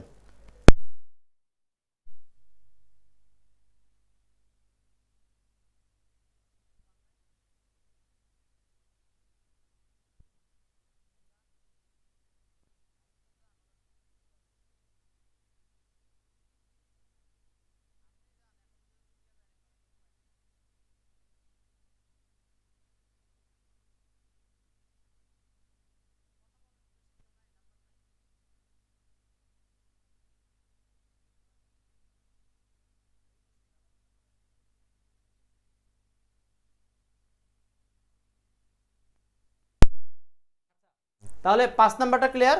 5-এর আনসারটা হচ্ছে এইটাও একটা ভার্ব এবং সেটা হচ্ছে ফাইনাইট ভার্ব। ক্লিয়ার? আচ্ছা, এরপর তাহলে আমরা এইখানে আর না ওয়েট করি, মানে এইটা জাস্ট আপনাদের একটু ভার্বের কনসেপ্টটা ক্লিয়ার করার জন্য বললাম, যে একটা সেন্টেন্সে কাজ সম্পন্ন করা বোঝালে সেটা হবে ভার্ব। আচ্ছা, এখন আমরা চলে যাব ভার্বের মূল আলোচ্য বিষয়তে, সেইটা হচ্ছে এই যে নন ফাইনাইট ভার্ব। তাহলে ফাইনাইট ভার্ব হচ্ছে যে ভার্বগুলো সরাসরি একটা সেন্টেন্সে থাকে এবং সেই ভার্বগুলো নানান চেহারা থাকতে পারে। আমরা এখন ওই ফাইনাইট ভার্বের সাথে নন ফাইনাইট ভার্বের একটা তুলনা করব, তারপর আমরা নন ফাইনাইট অংশের ইনফিনিটিভ জিরান পার্টিসিপল নিয়ে কথা বলবো, ঠিক আছে? এই যে যারা কিছু জীবনে শিখতে চান তাদেরকে এই আলোচনার মধ্যে থাকতে হবে, আর বাকি যাদের শেখার ইচ্ছা নাই তারা বাম্বু চলে গেলেও কোনো সমস্যা নাই। আচ্ছা দেখেন, আপনি ফাইনাইট ভার্ব চিনবেন কিভাবে, নন ফাইনাইট ভার্ব চিনবেন কিভাবে? নন ফাইনাইট ভার্ব, ফাইনাইট ভার্ব চেনার উপায়, ফাইনাইট ভার্ব সেন্টেন্সে এরকম V1 আকারে থাকবে, সঙ্গে এস অথবা ইএস থাকতে পারে, অথবা V2 আকারে থাকবে, অথবা auxiliary plus verb plus ING আকারে থাকবে, অথবা অক্সিলারি প্লাস V3 আকারে থাকবে।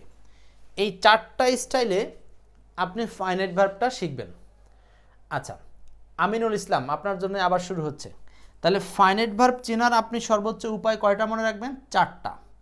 কি কি? V1, V2, auxiliary plus verb plus ING আকারে থাকবে, অথবা অক্সিলারি প্লাস V3 আকারে থাকবে। গেল। নন ফাইনাইট ভার্ব এইগুলোর বাইরে যেটা থাকবে সেটা হচ্ছে 2 প্লাস V1 আকারে থাকবে, সরাসরি ভার্ব প্লাস আইএনজি আকারে থাকবে, সরাসরি V3 আকারে থাকবে,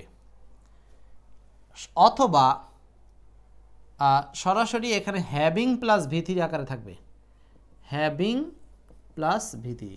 এখানেও চারটা স্টাইল মনে রাখতে পারেন। মোটামুটি সবচেয়ে জরুরি হলো এই তিনটা স্টাইল, মানে ইনফিনিটিভ, জিরান্ড আর হলো পার্টিসিপল। এটাকে বলা হয় ইনফিনিটিভ, এটাকে বলা হয় জিরান্ড, এটাকে বলা হয় পার্টিসিপল। তার মানে V1, V2, V3। যেমন টু ডু, ডুইং, আরেকটা হচ্ছে ডান। এগুলো কোথায় যদি একা একা থাকে তাহলে এরা হচ্ছে সব নন ফাইনাইট ভার্ব। ঠিক আছে? আচ্ছা, আর এইদিকে যদি অক্সিলারির সাথে আইএনজি থাকে, দেখেন এখানে পার্থক্য আছে। আইএনজি একা থাকলে সেটা হচ্ছে নন ফাইনাইট ভার্ব, আর যদি আইএনজির আগে অক্সিলারি থাকে তাহলে সেটা আবার ফাইনাইট ভার্বের দিকে চলে যায়। ওকে, এগুলো সব ওল্ড স্টাইলের নিয়মে আমরা আলোচনা করছি, নো প্রবলেম। নেক্সট, এখন আমরা জিরান্ড বা পার্টিসিপল চেনার উপায় আসি। জিরান্ড কিভাবে চিনবেন? এইখানে যে আমরা নন ফাইনাইট ভার্বের তিনটা রূপ লিখলাম, যেগুলোর নাম আমি এখানে লিখে দিচ্ছি আপনাদের। তাহলে non finite verb, infinitive, gerund আর হইল পার্টিসিপল। আচ্ছা, এইটা আমি সংক্ষেপে একদম পার্থক্য দিয়ে আপনাদেরকে যে জায়গাটা একটু বুঝাই। জিরান্ড কি? প্রথম কথা আসি। জিরান্ড হচ্ছে ভার্ব প্লাস আইএনজি রূপ। জিরান্ড কোন রূপ? ভার্ব প্লাস আইএনজি রূপ, যেটা সেন্টেন্সে নাউনের কাজ করবে। শুধু এই কথাটুকু মাথায় নেন। জিরান্ড হচ্ছে সেন্টেন্সে নাউনের কাজ করবে এবং সেটা হচ্ছে ভার্ব প্লাস আইএনজি রূপ। জিরান্ড হচ্ছে সেন্টেন্সে নাউনের কাজ করবে, যেটা দেখতে ভার্ব প্লাস আইএনজি রূপ, একই জিনিস। এখন আমরা এখান থেকে জাস্ট জিরান্ডটাকে একটু ঝালাই করি, তারপরে আমরা অ্যাডভান্সে যাব। আগে কিন্তু বেসিকটা শিখেন। বলেন এখানে কি বলছি? একটু বেসিকটা শিখে নিয়ে আমরা তারপর অ্যাডভান্সে আগাবো। How জিরান্ড is formed. তাহলে জিরান্ড কিভাবে তৈরি হয়? জিরান্ড কিভাবে তৈরি হয়? জিরান্ড তৈরি হওয়ার উপায় হচ্ছে ভার্ব প্লাস আইএনজি। ভার্বের সাথে আইএনজি অবস্থায় জিরান্ড হয়, ভার্বের সাথে আইএনজি অবস্থায় জিরান্ড হয়, অর্থাৎ এই যে এইটা ভার্বের সাথে আইএনজি অবস্থায় যেটা থাকে সেটার নাম জিরান্ড। ওকে, দুইয়ের আনসারটা কিন্তু এ নাম্বার। সি বলছেন কেন? সি তো নাউন প্লাস আইএনজি না, ভার্ব প্লাস আইএনজি যেটা সেটাই হচ্ছে নাউনের ন্যায় কাজ করে। ওকে, 4 নাম্বারটা বলেন। 4 আমরা কিন্তু জিরান্ড পার্টিসিপলের বেসিক অংশে আসছি, একটু পরে অ্যাডভান্সে যাব। Copying is prohibited in the examination, মানে পরীক্ষায় কপি করাটা নিষিদ্ধ। এখন আসেন, কপিং এই শব্দটাকে জিজ্ঞেস করেছে যে এইটা এখানে কোন পার্টস অফ স্পিচ বা কি এটা। কপিং আর এখানে আছে ভার্ব। তো ভার্বের পূর্বে যে শব্দটা থাকে যেটা হলো সাবজেক্ট, সেটা নিঃসন্দেহে সাবজেক্ট, আর সাবজেক্ট হিসাবে বসে নাউন। এখন দেখেন অপশনে কোথাও নাউন নাই, তার মানে এইটাই জিরান্ড, এইটাই নাউন। তার মানে সাবজেক্টের পজিশনে যখন ভার্ব প্লাস আইএনজি থাকে, সো এই ভার্ব প্লাস আইএনজি তো সাবজেক্টের পজিশনে একা, অতএব এইটা হচ্ছে একটা জিরান্ড। এটা একটা জিরান্ড, অথবা জিরান্ড না থাকলে আপনি নাউন বলতে পারবেন। ক্লিয়ার?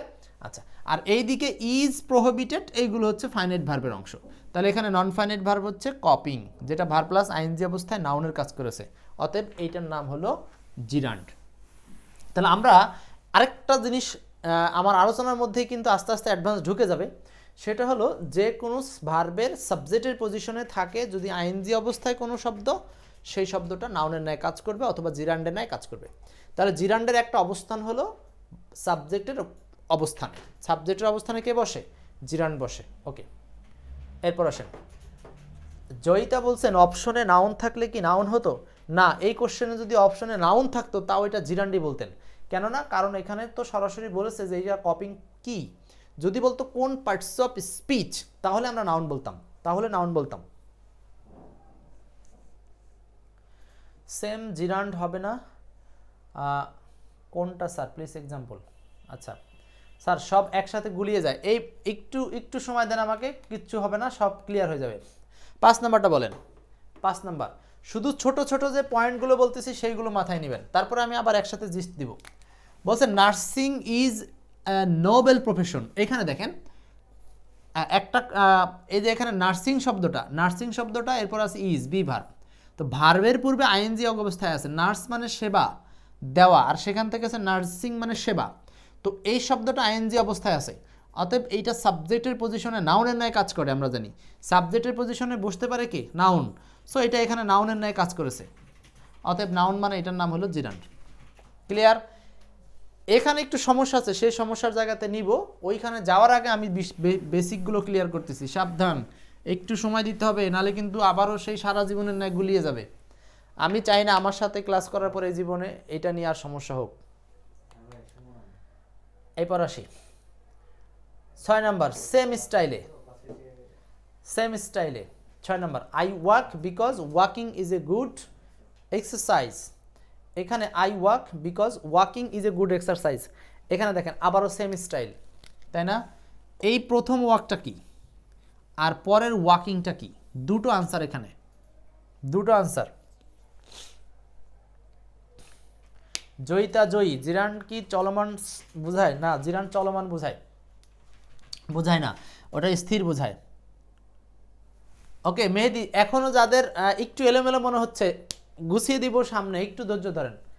দেখেন ওয়াকটা কি এখানে, আই ওয়াক, তাই না? এখানে ওয়াক একা আছে, এটা হলো একটা ভার্ব, এটা নিয়ে কোনো সন্দেহ নাই, এটা একটা ভার্ব। কিন্তু এই ওয়াকিং কি, জিরান্ড। কেন জিরান্ড? কারণ এখানে বি ভার্ব, তার মানে ভার্বের পূর্বে ভার্ব প্লাস আইএনজি, অর্থাৎ একটা সেন্টেন্সে বি ভার্বের পূর্বে অথবা ভার্বের পূর্বে ভার্ব প্লাস আইএনজি, অর্থাৎ সাবজেক্টের পজিশন, কনজাংশনের পর একটা সাবজেক্টের পজিশন হলো ওয়াকিং। সো সাবজেক্টের পজিশনে ওয়াকিং মানে এটা জিরান্ড, এটা হচ্ছে জিরান্ড। অনেকেই উত্তর করছেন, রাইট, সুন্দর। এই তো একটু তো বুঝতেছেন। তারপরে আমরা আসল জায়গাতে হাত দিব, সেখানে যাব।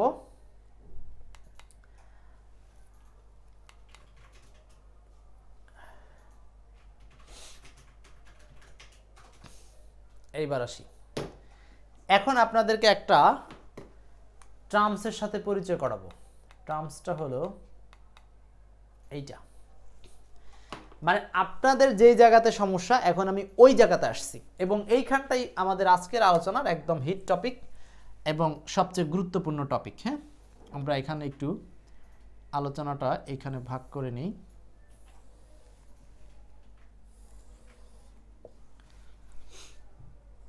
জিরান্ড, verb plus ING, gerund verb plus ING. আরেকটা হলো প্রেজেন্ট পার্টিসিপল, এটাও ভার্ব প্লাস আইএনজি। এই যে এইখানটাই সবার আগে বুঝতে হবে, এখানে একটু মনোযোগ দিতে হবে সবাইকে। ভার্ব প্লাস আইএনজি অবস্থায় জিরান্ডের চেহারা, আবার ভার্ব প্লাস আইএনজি অবস্থায় প্রেজেন্ট পার্টিসিপলের চেহারা। তার মানে প্রেজেন্ট পার্টিসিপল আর হচ্ছে জিরান্ড, দুইটার চেহারা একই রকম, দুইটাই ভার্ব প্লাস আইএনজি। এখন প্রশ্ন হচ্ছে একটা সেন্টেন্সে সেটা কখন জিরান্ড আর কখন প্রেজেন্ট পার্টিসিপল, এইটা চেনার জন্য হচ্ছে এই রুলসটা আপনাদের সামনে আনা হয়েছে। প্রথম কথা, পার্থক্যটা কি আমরা সেটা দেখতেছি। মিল কিন্তু দুটোই আইএনজি, মিল হচ্ছে দুটোই আইএনজি। এবার পার্থক্যটা দেখেন, পার্থক্য 1 নম্বর বলি। এই জিরান্ড কাজ করবে সেন্টেন্সে নাউনের কাজ করে। এইগুলো বিশাল একটা সুন্দর করে চার্ট দেওয়া আছে হচ্ছে আপনার এক্সপার্ট ইংলিশ বইতে। যাদের কাছে বই নাই, ওই বইটা নিবেন, সারা জীবনের জন্য এক বই যথেষ্ট। সারা জীবনের জন্য ওই একটা বই আপনাকে হেল্প করে যাবে, সেটা হলো এক্সপার্ট ইংলিশ বড় বইটা। আর আমরা তো সামনে বেসিক অ্যাডভান্স কোর্স চালু করবই, তখন ওই বইটার সাথে সাথে শেষ করব। আচ্ছা, তাহলে জিরান্ড কাজ করে নাউনের আর প্রেজেন্ট পার্টিসিপল কাজ করে অ্যাডজেটিভের, এইটা হলো সবচেয়ে প্রথম বৈশিষ্ট্য। যারা এই বৈশিষ্ট্যটা ধরতে পারবে না তাদের জন্য অন্যান্য জিনিস নিচ থেকে শুরু করতেছি। দেখেন,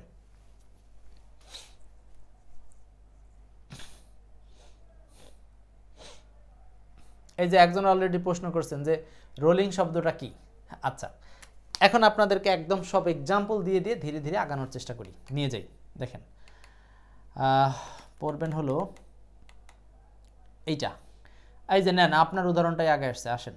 কে যেন এই রোলিং বলছেন, শারমিন সাথী। জিরান্ড আর প্রেজেন্ট পার্টিসিপল সব এক্সামে আসে, সো আজকে আমরা সেটাই সমাধান করবো, একটু সময় দিতে হবে কিন্তু। A rolling stone gathers no moss, what rolling is. এইখানে রোলিংটা কি দেখি, আপনাদের আনসারটা দেন তো দেখি, কারা কোন দিকে আছেন, আনসারটা দেন, আনসারটা দেন, আনসারটা দিয়ে। A rolling stone gathers no moss, a rolling stone gathers no মোস।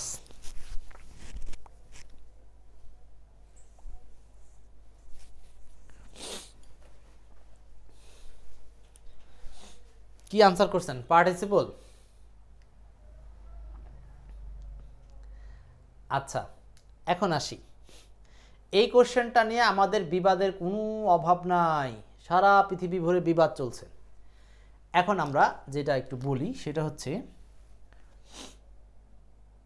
দেখেন প্রথম কথা হচ্ছে এইটা, এই হলো আর্টিকেল, মাঝখানে একটা শব্দ, তারপর একটা নাউন আছে। সো আমরা একটা স্ট্রাকচার কিন্তু এখানে দিতে পারি, সেটা হচ্ছে, সরি এটা এক, article plus adjective plus noun হয়।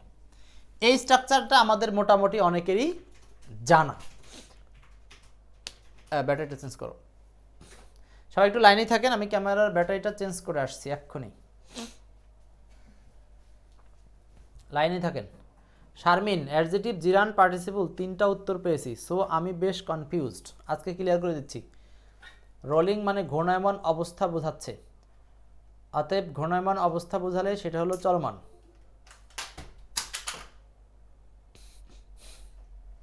তারপরে শম্পা বলছেন অ্যাডজেক্টিভ, শম্পা ইয়াসমিন পার্টিসিপল। লাইনে থাকেন। আচ্ছা, এখনই আনসার দেব। ওকে, এখন দেখেন, এই যে স্ট্রাকচারটা আমি দিলাম, এই স্ট্রাকচার দ্বারা এখানে যেটা বোঝানো হচ্ছে একটি ঘূর্ণায়মান পাথর। তো এইটা একটা পাথরের অবস্থা প্রকাশ করছে, পাথরের অবস্থা। সো কোনো নাউনের অবস্থা প্রকাশ করতে এটা একটা অ্যাডজেক্টিভ, এটা একটা অ্যাডজেক্টিভ, ঠিক আছে, এটা একটা অ্যাডজেক্টিভ। সো এইটা যদি অ্যাডজেক্টিভ হয়, আমরা আগেই বলছি প্রেজেন্ট পার্টিসিপল মানে ভার্ব প্লাস আইএনজি অবস্থায় যেটা অ্যাডজেক্টিভের কাজ করে সেইটার নাম প্রেজেন্ট পার্টিসিপল। তার মানে ভার্ব প্লাস আইএনজি অবস্থায় অ্যাডজেক্টিভের কাজ করলে সেটার নাম প্রেজেন্ট পার্টিসিপল। সো আমার এই অপশনে দেওয়ার মতো একটাই অপশন আছে, সেটা হচ্ছে পার্টিসিপল বা প্রেজেন্ট পার্টিসিপল, ঠিক কিনা? তাহলে আপনি পার্টিসিপল বা প্রেজেন্ট পার্টিসিপল দিতে পারেন, পার্টিসিপল থেকেই বের হয় প্রেজেন্ট পার্টিসিপল। পার্টিসিপল হচ্ছে দুই প্রকার, পার্টিসিপলটা একটু বুঝাই, অনেকে বলবে আর পার্টিসিপল কি। পার্টিসিপল হচ্ছে দুই প্রকার, তিন প্রকার আর কি, আমরা দুইটা দেখি। একটা হলো প্রেজেন্ট পার্টিসিপল, প্রেজেন্ট পার্টিসিপল যেটাকে আমরা বলি হচ্ছে ভার্ব প্লাস আইএনজি। আরেকটা হলো পাস্ট পার্টিসিপল যেটাকে আমরা বলি ভি3, ঠিক কিনা? তাহলে পার্টিসিপল কিন্তু দুই রকম হয়, তাহলে একটা হলো প্রেজেন্ট পার্টিসিপল আর একটা হলো পাস্ট পার্টিসিপল।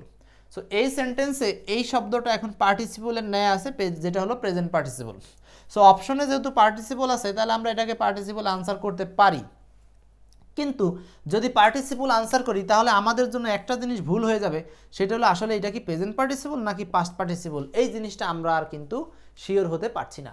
দ্যাটস ওয়াই এই কোশ্চেনটা আনসার বেশিরভাগ রাইটারদের মতে এবং আমার মতে এটা সরাসরি পার্টিসিপল দেওয়া উচিত না। যদি এখানে প্রেজেন্ট পার্টিসিপল থাকতো তাহলে প্রেজেন্ট পার্টিসিপল দিতাম। পার্টিসিপল তো দুই তিন প্রকারের হয়, এখানে যেমন দুই প্রকার দেখাইছি, প্রেজেন্ট পার্টিসিপল যেটা ভার্ব প্লাস আইএনজি, আর এটা হলো পাস্ট পার্টিসিপল যেটা হলো ভি3। সো এখন শুধু পার্টিসিপল লিখলে তো এটা ক্লিয়ার হচ্ছে না। দ্যাটস ওয়াই এই সেন্টেন্সটা আনসার কিন্তু অ্যাডজেক্টিভও বলা যাবে, অ্যাডজেক্টিভ বললে কোনোভাবে ভুল হবে না। কারণ এইটা স্ট্রাকচারে 100% অ্যাডজেটিভ। অ্যাডজেটিভ এটা নিয়ে কারো দ্বিমত নাই, এটা অ্যাডজেটিভ কেউ অস্বীকার করতে পারবে না। কিন্তু পার্টিসিপল বললে একটা সন্দেহ থেকে যায়, এটা কি প্রেজেন্ট পার্টিসিপল নাকি পাস্ট পার্টিসিপল, যদিও আইএনজি আকারে আছে। সো এই 1 নম্বরের আনসারটা প্রথমে আমরা কেয়ার করব অ্যাডজেটিভ। যদি অপশনে অ্যাডজেটিভ না থাকে সেই ক্ষেত্রে প্রেজেন্ট পার্টিসিপল, তাও না থাকলে পার্টিসিপল। সো একের আনসারটা যদি অপশনে কোনোভাবে প্রেজেন্ট পার্টিসিপল থাকতো তাহলে আমরা প্রেজেন্ট পার্টিসিপলকে আগে আনসার করতাম, মানে হলো প্রেজেন্ট পার্টিসিপল মানে ভার্ব প্লাস আইএনজি। তাহলে এই প্রশ্নটার আনসার হলো 3টা। আমার সাথে আবার খেয়াল করেন, তাহলে এই কোশ্চেনের আনসার কয়টা? এই কোশ্চেনের আনসার হচ্ছে 3টা। এরপর থেকে আনসার করবেন, যদি প্রশ্নে প্রেজেন্ট পার্টিসিপল থাকে তাহলে আগে আনসার করবেন প্রেজেন্ট পার্টিসিপল, যদি প্রেজেন্ট পার্টিসিপল না থাকে তাহলে আনসার করবেন অ্যাডজেটিভ, যদি অ্যাডজেটিভও না থাকে তখন আনসার করবেন participle.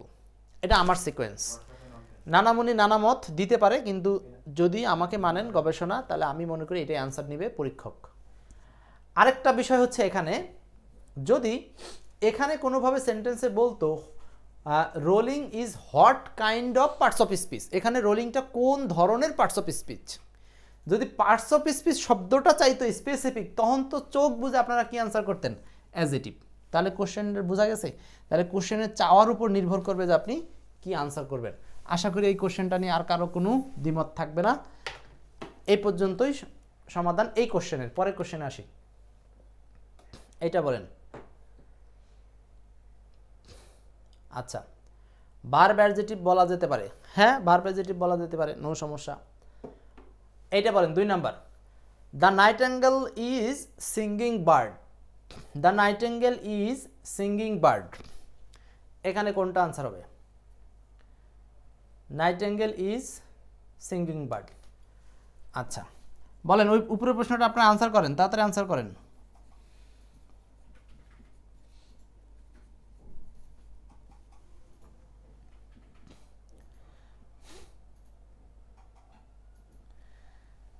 The nightingale is singing bird. এই যে যত সমস্যা আছে সব কিন্তু আজকে সমাধান হবে ইনশাল্লাহ। এবার মনে পারবেন আপনারা। দেখেন তো, সিঙ্গিং বার্ড, এখানে এই বার্ডের অবস্থা প্রকাশ করছে কি দ্বারা? সিঙ্গিং দ্বারা। পাখিটা কোন অবস্থায় ছিল? গান গাওয়ার অবস্থা। অর্থাৎ এইখানে কিন্তু এই বার্ড শব্দকে মডিফাই করেছে সিঙ্গিং শব্দটা। সো মডিফাই করার কারণে এটা হলো অ্যাডজেটিভ। এই যে নাউনের পূর্বে মডিফাই করে কে? অ্যাডজেটিভ। তো ভার্ব প্লাস আইএনজি অবস্থায় অ্যাডজেটিভ মানে এটার নাম হলো পার্টিসিপল।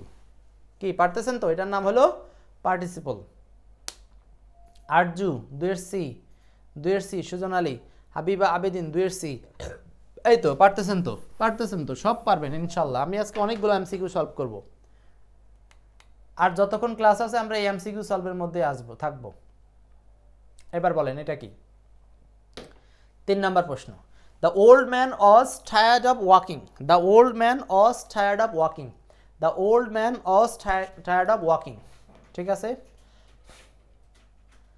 3 নাম্বার, এখানে কি আনসার? এটা 41 বিসিএস আসা প্রশ্ন, খুব গুরুত্বপূর্ণ। বলেন 3 নাম্বার প্রশ্নটা কি হবে? কোশ্চেন নাম্বার 3, ফারজানা বলছেন হচ্ছে 3 এর 1 প্রেজেন্ট পার্টিসিপল, 3 এর ডি জিরান্ড রাইট। 4 নং বুঝলাম না, কোন 4 নং? 3 নংয়ে আছি আমরা। আচ্ছা, কেউ কোনো প্রশ্ন না বুঝলেও সমস্যা নাই, আমাদের সাথে পরিপূর্ণ ক্লাস করেন, বাকি অংশে সব বুঝে যাবেন। এখানে দেখেন, অফ হলো একটা প্রিপোজিশন, তাই না? তো প্রিপোজিশনের পরে আমরা কি জানি? আমরা জানি হচ্ছে প্রিপোজিশন প্লাস নাউন বসে। ক্লিয়ার?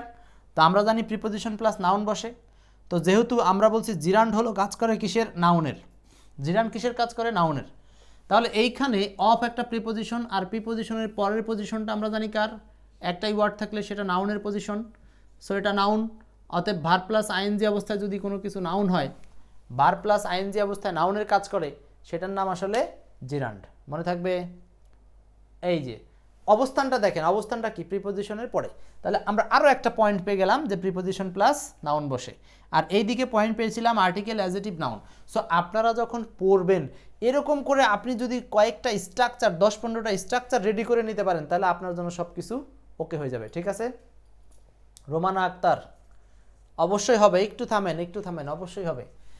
আগেই যদি নিজেকে মনে করেন যে দুর্বল, পারবেন না, তাহলে তো হবে না। পারবেন, অবশ্যই পারবেন। নেক্সট, এইটা বলেন, 4 নাম্বারটা বলেন। 4 বেল্লাল হোসেন, এই তো বুঝতে পারছেন, প্রিপোজিশনের পর একটা শব্দ থাকলে সেটা নাউনের ন্যায় কাজ করে। 4 নাম্বার বলেন। 4 প্রোনাউনও কিন্তু হয়, আজীবন নাউন না। আচ্ছা 4 নাম্বার বলেন। Don't disturb a sleeping baby. এবার বলেন তো, অলরেডি আমরা এখানে এরকম একটা স্ট্রাকচার ফেলে দিয়েছি। 4 নাম্বারটা বলেন। 4 টিপসটা বলেন, কোন টিপসের মাধ্যমে আপনি হাজার হাজার কোশ্চেন সলভ করতে পারবেন। 4 এর আনসার কি? 4 এর আনসার কেউ বলছেন বি, কেউ বা বলতেছেন হচ্ছে এ, আবার কেউ বা বলতেছেন হচ্ছে ডি। 4 আপনারা নাম্বারিং করে আনসার করবেন, না হলে কি করে বুঝবো? নাম্বারিং করে আনসার করতে হবে, নাম্বারিং করে আনসার করেন। ওকে 4 এর আনসার হচ্ছে বি নাম্বার। জানি না কার কার হলো, ভালো করে আসেন। আগে বুঝতে হবে এটা কোন স্ট্রাকচারে পড়ছে। এই যে আর্টিকেল আর এই পাশে নাউন, এই যে দেখেন আর্টিকেল, এই পাশে নাউন, সব মাঝখানে যেটা থাকবে সেটার নাম কি? অ্যাডজেটিভ। তাহলে অপশনে অ্যাডজেটিভ দেওয়ার মতো জিরান তো হবেই না, কারণ জিরান নাউনের কাজ করে। অ্যাডজেটিভের কাজ করে ভার্বাল নাউন, এখানে নাউন কথা আছে তাও হবে না। পারফেক্ট পার্টিসিপল তো হবেই না। পারফেক্ট পার্টিসিপল হচ্ছে এরকম দেখা যায়, পারফেক্ট পার্টিসিপল হচ্ছে দেখতে এরকম, হ্যাভিং প্লাস ভি3 যেখানে থাকে এটার নাম হলো পারফেক্ট পার্টিসিপল, এটার নাম হলো পারফেক্ট পার্টিসিপল। আর এই জায়গাতে আনসার হলো ভার্বাল অ্যাডজেটিভ, ভার্বাল অ্যাডজেটিভ। অপশনে ভার্ব থেকে উৎপত্তি হয়ে যে অ্যাডজেটিভ, তার মানে আমরা কিন্তু স্লিপিং এটা ভার্ব অধ্যায় নিয়ে আলোচনা করতেছি। সো স্লিপ ভার্ব থেকে স্লিপিং অবস্থায় এই বেবির অবস্থা প্রকাশ করছে। এই যে বাংলায় যদি মনে করেন অবস্থায়, বেবিটা কোন অবস্থায় আছে? ঘুমন্ত অবস্থায়। ঘুমন্ত মানুষের এটা একটা অবস্থা, মানে কাজের অবস্থা। কোন কাজের অবস্থায় ছিল? ঘুমন্ত অবস্থায়। অতএব এইটা হচ্ছে ভার্ব থেকে আসা অ্যাডজেটিভ, দ্যাটস ওয়াই এটার নাম হলো ভার্বাল অ্যাডজেটিভ। অপশনে অ্যাডজেটিভও থাকতে পারে, ভার্বাল অ্যাডজেটিভও থাকতে পারে। আবার ভার্বাল অ্যাডজেটিভ বা অ্যাডজেটিভ এগুলো না থেকে আরেকটা জিনিস থাকতে পারে, প্রেজেন্ট পার্টিসিপল। প্রেজেন্ট পার্টিসিপল কেন? আইএনজি অবস্থায় অ্যাডজেটিভ, বারবার একই কথা বলতেছি, সো এটা তো কঠিন কিছু না। তার মানে আইএনজি অবস্থায় অ্যাডজেটিভ মানে এটা হলো একটা প্রেজেন্ট পার্টিসিপল অথবা ভার্বাল অ্যাডজেটিভ। আশা করি সবাই এই কোশ্চেনটা বুঝেছেন। নেক্সট চলমান বোঝাবে বেল্লাল হোসেন, বুঝতে পারছেন সবাই? এটা বলেন। এটা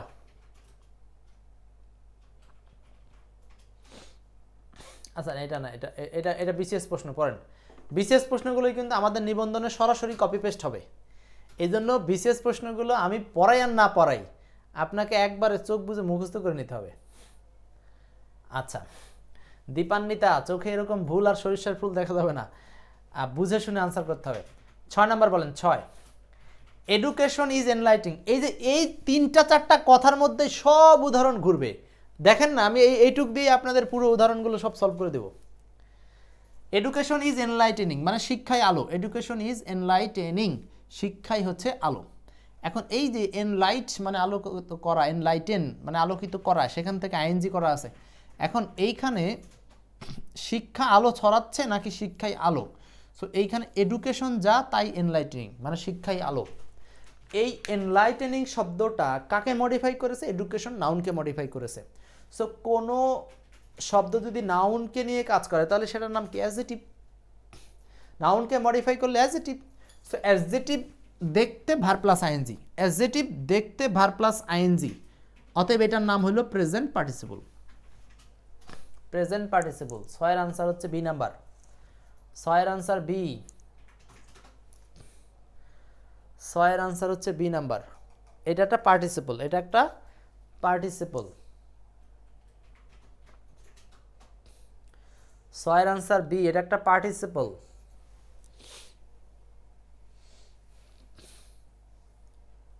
পার্টিসিপল কেন পার্টিসিপল? কারণ এটা এই এডুকেশন নাউনকে মডিফাই করছে। শিক্ষাই হচ্ছে আলো, তার মানে এখানে যা শিক্ষা তাই আলো। এই এনলাইটেনিং শব্দটা নাউনকে নিয়ে কথা বলেছে, আর নাউনকে নিয়ে যে কথা বলে সে হচ্ছে নিঃসন্দেহে একটা অ্যাডজেটিভ ওয়ার্ড, দ্যাটস এটা হচ্ছে প্রেজেন্ট পার্টিসিপল। ঠিক আছে। 6 কি জিরান্ড হতে পারে না? এক সেন্সে জিরান্ড হতে পারে, কিন্তু ওই অ্যাডভান্স সেন্সে আপনাকে নিয়ে অ্যাডভান্স বেসে আলোচনা হবে, এখানে হবে না। আচ্ছা ওই যে বেসিক টু অ্যাডভান্স ব্যাচ শুরু হচ্ছে সামনেই, কিন্তু যারা এখনও ওই কোর্সে এঙ্গেজ হন নাই, আপনারা যারা নিবন্ধন পরীক্ষা দিবেন, নিবন্ধন শেষ করে ওখানে অ্যাড হয়ে যান। চলবে, ওই বেসিক কোর্স চলবে আর কি। এইটা বলেন, এটা 7 নাম্বারটা বলেন। এটা 38তম বিসিএস আসা প্রশ্ন। 7 Mahmuda Yasmin, the warning of the authority falls of deaf ears. fall of deaf ears মানে হচ্ছে কর্ণপাত না করা, মানে কানে নেওয়া না নেওয়া এরকম আর কি। সো এটা আনসার কি? 7 the warning of the authority. এইখানে বলছে ওয়ার্নিং শব্দটা কি, এটা মনে পারবেন আপনারা, পারার কথা। আপনি শুধু মনে করবেন যে অ্যাডজেটিভ কী কীভাবে হয় আর নাউন কী কীভাবে হয়, তাইলেই হবে। যে অ্যাডজেটিভ যে যে অবস্থানে বসে সেখানে প্রেজেন্ট পার্টিসিপল, আর যে যে অবস্থানে নাউন বসে সেখানে ভার প্লাস আইএনজি হলো জিরান্ড।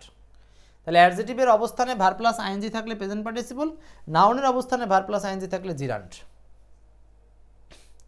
বলেন 7-এর কী হবে? 7 সি সি সি। বাহ, এই তো পারছেন আপনারা। এই যে রেবেকা রুবি আবার অ্যাডজেটিভ বলে দিলেন, যে অ্যাডজেটিভ তো না।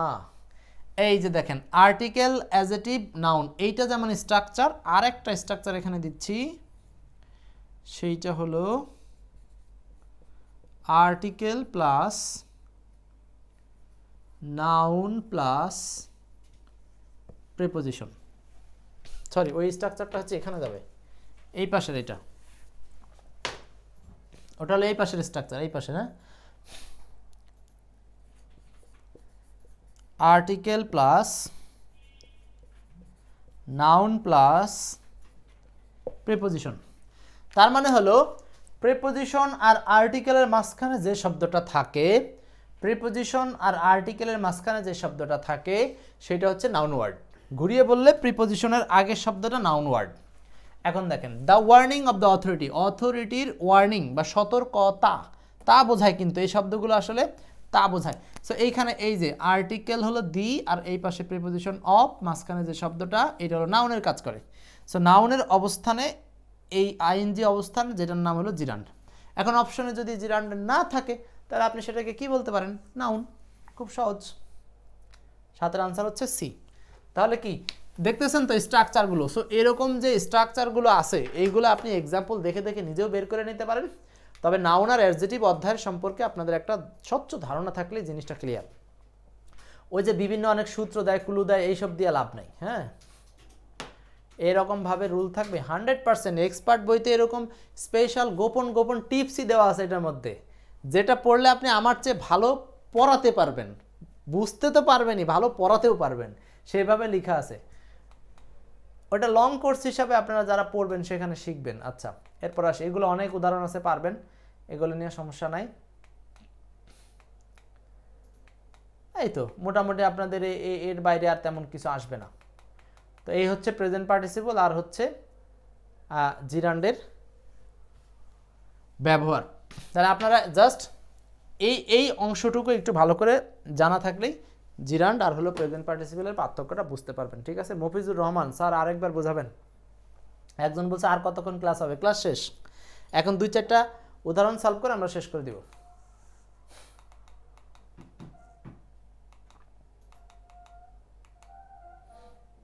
বলেন, এটা বলেন, 7 নাম্বারটা বলেন,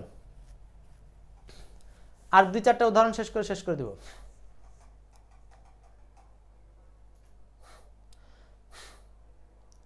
মামুনুর রশিদ, আপনি যে মেসেজটা লিখেছেন ঠিক আছে। 7 নাম্বার বলেন। 7, এখন আমরা 2-4টা এক্সাম্পল সলভ করে শেষ করে দিব। 7, যদিও জিরান্ড পার্টিসিপলের উপরে কিন্তু লম্বা একটা 3 ঘন্টার ক্লাস হয়, বাট আমি আপনাদেরকে অতি সংক্ষেপে যেটুকু বুঝালাম এটুকু দিয়ে আপনাদের নিবন্ধন পরীক্ষার ফেস করবেন ইনশাল্লাহ। এর মধ্যে প্রশ্ন কমন পড়বে এই 6টা রুলসের মধ্যে, মানে 3-6টা পার্থক্য, 3টা পার্থক্য আর কি। Reading is an excellent habit, দেখেন এটাকে কি বলবেন আপনারা? 7-এর আনসার 7-এর আনসার ডি, জিরান্ড। রাইট, এই তো পেয়ে গেছেন। তাহলে আমরা এখানে আরেকটা স্ট্রাকচার আপনারা চাইলে বসাই নিতে পারেন, সেইটা হচ্ছে এরকম যে নাউন প্লাস ভার্ব, তার মানে ভার্বের আগে নাউন থাকে। সো আমি বলতে পারি ভার্বের আগে যদি আইএনজি অবস্থায় কিছু পান, ভার্বের আগে আইএনজি অবস্থায় কিছু পেয়েছেন, মানে এই যে ইজ ভার্বের আগে, অতএব এইটা হচ্ছে একটা জিরান্ড, এটা একটা জিরান্ড। বুঝছেন? অপশনে যদি জিরান্ড না থাকে তাহলে নাউন থাকতে পারে। তাহলে কি থাকতে পারে? নাউন থাকতে পারে। এই তো পারতেছেন তো, না পারার কি আছে? কিচ্ছু নাই, না পারার কিচ্ছু নাই, একদম ইজি। নেক্সট, এটা তো করলাম আমরা, এটাও করলাম। এটা বলেন তো 10 নাম্বারটা, 42তম বিশেষ আসা প্রশ্ন 10 বলেন। লং কোর্স থেকে শুরু হবে। আচ্ছা 10 নাম্বার বলেন। 10 look at the flying bird, look at the flying bird 10 নাম্বারটা বলেন। 10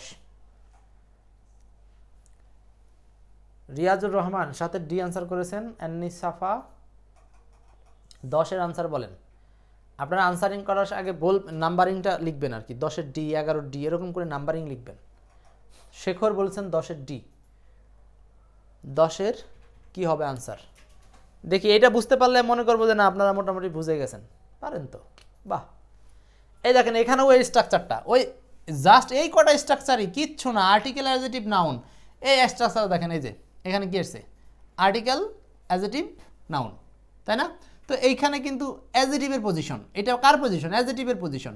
তো অ্যাডজেক্টিভের পজিশনে যদি আইএনজি আসে তো সেটার নাম কি? এই যে অ্যাডজেক্টিভ, এই যে অ্যাডজেক্টিভের পজিশন আইএনজি, তার নাম প্রেজেন্ট পার্টিসিপল। সব অপশনে প্রেজেন্ট নাই, না থাকলেও পার্টিসিপল থাকলেই হবে। Answer D. মুকিত সহ সবাই উত্তর করেছেন, বাহ। আর লাগবে না আমার, বুঝে ফেলেছি, আর লাগবে না আমার, আপনারা এমনি পারবেন, এখানে আর তেমন কিছু নাই। এখন আরেকটা কোশ্চেন করি, এই কোশ্চেনটা করেন। 16 38তম বিসিএস আসা প্রশ্ন 16। আমরা কিন্তু ক্লাস প্রায় শেষের দিকে চলে আসছে, আর 2-1 মিনিটের মধ্যে শেষ হবে। তারপর আপনাদের প্রশ্ন উত্তর নেব এবং কিছু নোটিশ দিব আর কি। এ রিটায়ার্ড অফিসার, এখানেও সেম স্টাইল, দেখেন সেম স্টাইল বাট একটু চেঞ্জ আছে। এইটা আর্টিকেল, এইটা হলো নাউন, মাঝখানে যেটা বসবে সেটা অ্যাডজেক্টিভ, কিন্তু এই অ্যাডজেক্টিভের ধরনটা হলো V3, তাই না? ভার্বের পাস্ট পার্টিসিপল। সো ভার্বের পাস্ট পার্টিসিপল অবস্থায় যে অ্যাডজেক্টিভ, ভার্বের পাস্ট পার্টিসিপল অবস্থায় যে অ্যাডজেক্টিভ, সেই অ্যাডজেক্টিভটার নাম হলো আরে প্রেজেন্ট পাস্ট পার্টিসিপল। সোজা কথা পাস্ট পার্টিসিপল মানে V3 অবস্থায় যেটা আইএনজি, V3 অবস্থায় যেটা অ্যাডজেক্টিভের ন্যায় কাজ করে, এই যে V3 অবস্থায় অ্যাডজেক্টিভের ন্যায় কাজ করলে সেটার নাম হলো পাস্ট পার্টিসিপল। সো অপশনে পাস্ট পার্টিসিপল না থাকলে সমস্যা নাই, শুধু পার্টিসিপল আনসার। যেহেতু অ্যাডজেক্টিভ মানে পার্টিসিপল মানেই অ্যাডজেক্টিভ, সেটা present participle adjective, past participle আকারে V3 থাকলে সেটাও অ্যাডজেক্টিভ। তো এখানে V3 আছে, সো V3 অবস্থায় এটার নাম হলো পাস্ট পার্টিসিপল, এটার নাম পাস্ট পার্টিসিপল। একই পজিশন কিন্তু আর্টিকেল আর নাউনের মাঝখানে অ্যাডজেক্টিভ। সো V3 এটা হলো পাস্ট পার্টিসিপল। যদি এখানে আইএনজি অবস্থায় থাকতো তাহলে তার নাম হয়তো প্রেজেন্ট পার্টিসিপল। ব্যাস, আমার আলোচনা শেষ। এই ছিল হচ্ছে জিরান পার্টিসিপল চেনার একদম সহজ কিছু নিয়মকানুন, যেগুলোর মাধ্যমে আপনারা শিখলেন। সো মোটামুটি আজকের ক্লাসটা এখানেই শেষ করছি। ধন্যবাদ।